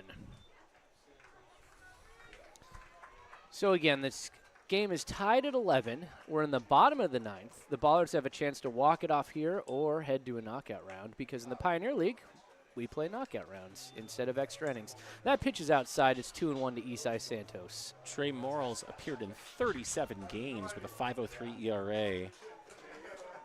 39 innings pitched for the Rocky Mountain Vibes this season, 52 strikeouts. And that pitch is taken for a strike, so now it evens the count 2-2. Isai Santos at the plate. No outs, no one on, 11-11. Bottom of the ninth. This game is intense. It really is. Ooh. Isai swings and misses on that pitch, and he is down. So now there's 1 out for the Oakland Ballers. Here comes Daryl Buggs II, who's had a really good game today. Great diving catch, first pro homer. Drew a walk. He is somebody that can be a firecracker for the Oakland Ballers here. Trey Morrill, Casey, is 6'7". Wow. This pitcher, Can't teach that. his 3rd season of pro ball. All right, swing and just got a piece of it foul. 0-1 count. Played 2 years for the Jackalopes, the Grand Junction Jackalopes, also in the Pioneer League prior to this season with the Rocky Mountain Vibes. All right, here comes the pitch from the 6'7" righty, and that is a strike. 0-2 count, 1 out to Daryl Buggs. Game tied at 11. Bottom of the ninth. Intense action here at Raimondi Park in West Oakland. This is exactly what you want to see at a Ballers game. Nonstop action. The next pitch fouled back to the net. The pristine translucent netting of Raimondi Park, brand new this season. Still an 0-2 count. Daryl Buggs II steps back in. Daryl Buggs today 1 for 2 with 2 runs scored and 1 RBI. That pitch is way outside. That's a ball, 1-2 count. I see Scrappy and Ice Cold Kenny dancing together. Notable rivals reunited here, dancing together, pulling for a common cause. It was a good sign. That is beautiful to see them getting along. That's what happens here at the ballpark. That pitch is called a strike, and Daryl he's Buggs challenging. II is challenging it, unless he doesn't have a challenge. Does he not have a challenge? Nope. Guess we don't have Guess a we're out of challenge. challenges. Here comes Tremaine Cobb Jr. Okay, Casey. We are 1 out away from a knockout round. And that round might feature the hitter that's at the plate Tremaine right this Cobb. second. Ooh, nice That's a pitch. strike. 0-1 to 0-1. Cobb. So Morrill, big 6'7" righty, facing Tremaine Cobb Jr. And the pitch is chopped to third. Cobb is racing there, but the ball beats him there, and Cobb is out. Get ready for a knockout round. It's Brian. 11-11. Time for the Get ready knockout for a round. knockout round on 860 AM. The Answer.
Oakland Ballers Radio, we're back. We're getting ready for a knockout round, folks. It's 11-11, tied game, which means we're going into a knockout. For those of you who aren't familiar with the rules, and I'm here with Ben Vorhook. Back again. Back again, joining me in the broadcast. Ben, you want to roll through the rules of a knockout round? Yes, and feel free to correct me if I get any of this wrong. But basically, each team sends a hitter up to the plate. Batting practice style home run derby. They get 2 minutes to hit as many out as they possibly can, and whoever winds up with the most home runs wins the game. That's right, and you get 5 outs. Yes. If you ground out or pop out or it's foul out even, that's an out. 5 outs and you are donezo. So is a swing and a miss an out? That's a great question, Ben. Is a swing and a miss an out? To be determined. Either way, anything not over the fence, I believe, is an out. Okay, let's see who the Ballers are gonna bring up for the knockout round. I see James Harris, our coach, is getting ready to toss the knockout round, and Cam Buford is getting his number called, Ben. Who's that batter? Cambalam. Cam Buford, our designated hitter, who's 2 for 4 tonight, certainly has the power, has the pop. Let's see if he can make it happen. I feel like he has a little chip on his shoulder because he was participating in the knockout round on the last road series, and he came up a little bit short. And not to knock him, but the opposing batter hit something like 18 home runs, which is out of the ordinary, so to say the least. So he's coming up here trying to redeem himself.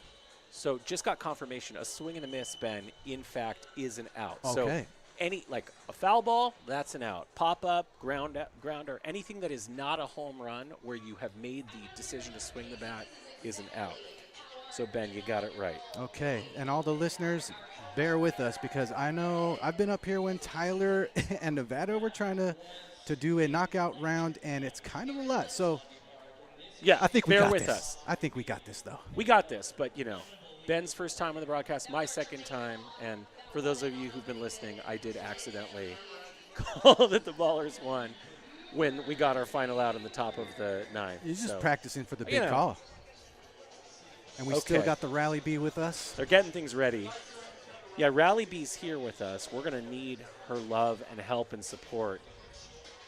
Casey Pratt, who was with us on the broadcast, is now down on the field hyping the crowd with the microphone, getting things ready.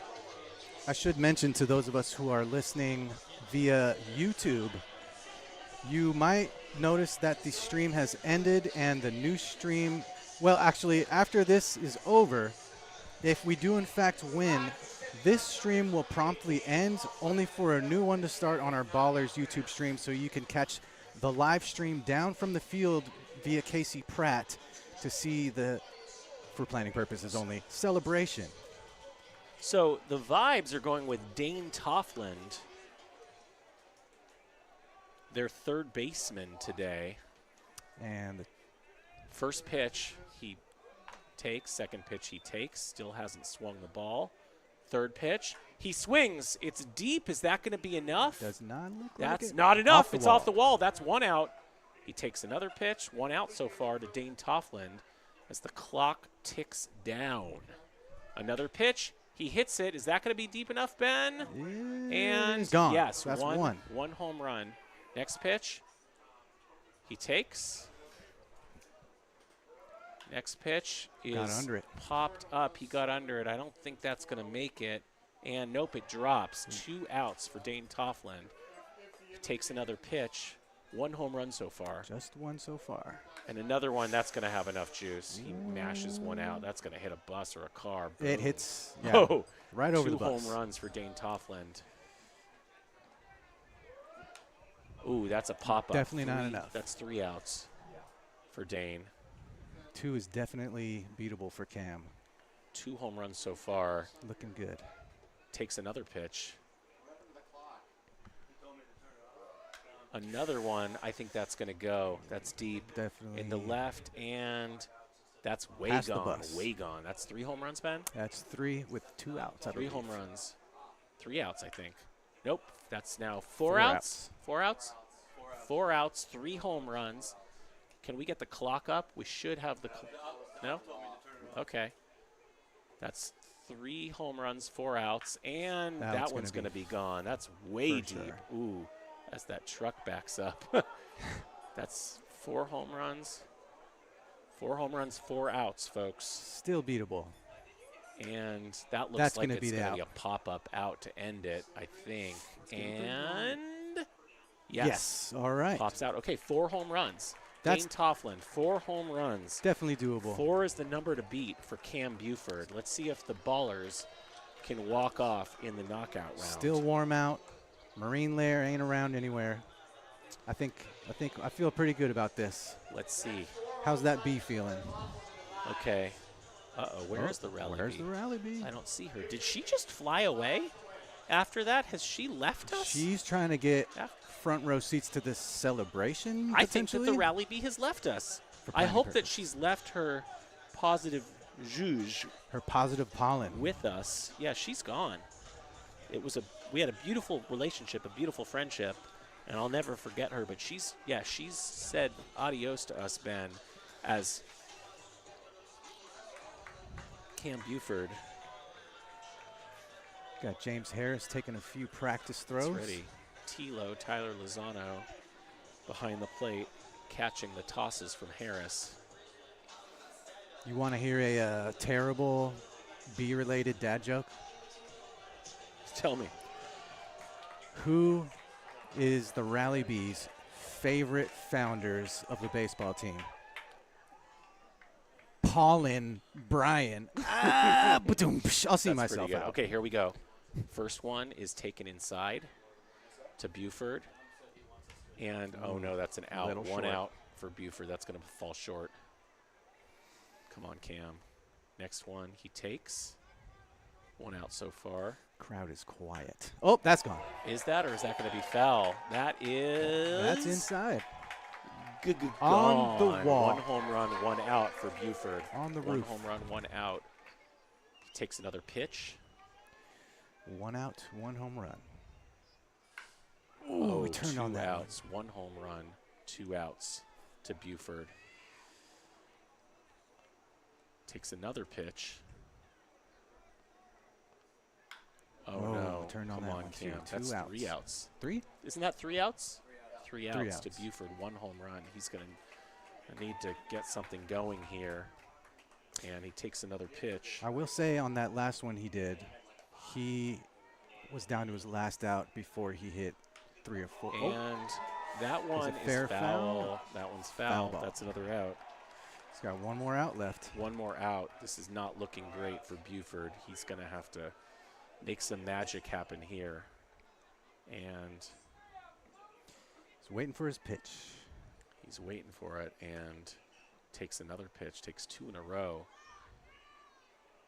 Takes 3 in a row. Got to get that sweet spot. Nope, Ooh, that's not gonna going to do it. And the Vibes win the game. Rocky Mountain Vibes win the game. That's going to be it today. Well, can't win them all. 11-11 Vibes win in the knockout round. But the Ballers live to fight another day. Be back with us tomorrow. You are listening to 860 AM, The Answer.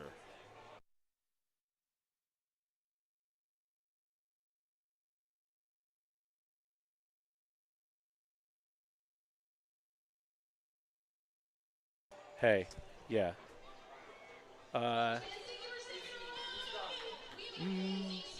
No. Yeah. Thank you. Thanks so much, guys. Thanks, guys.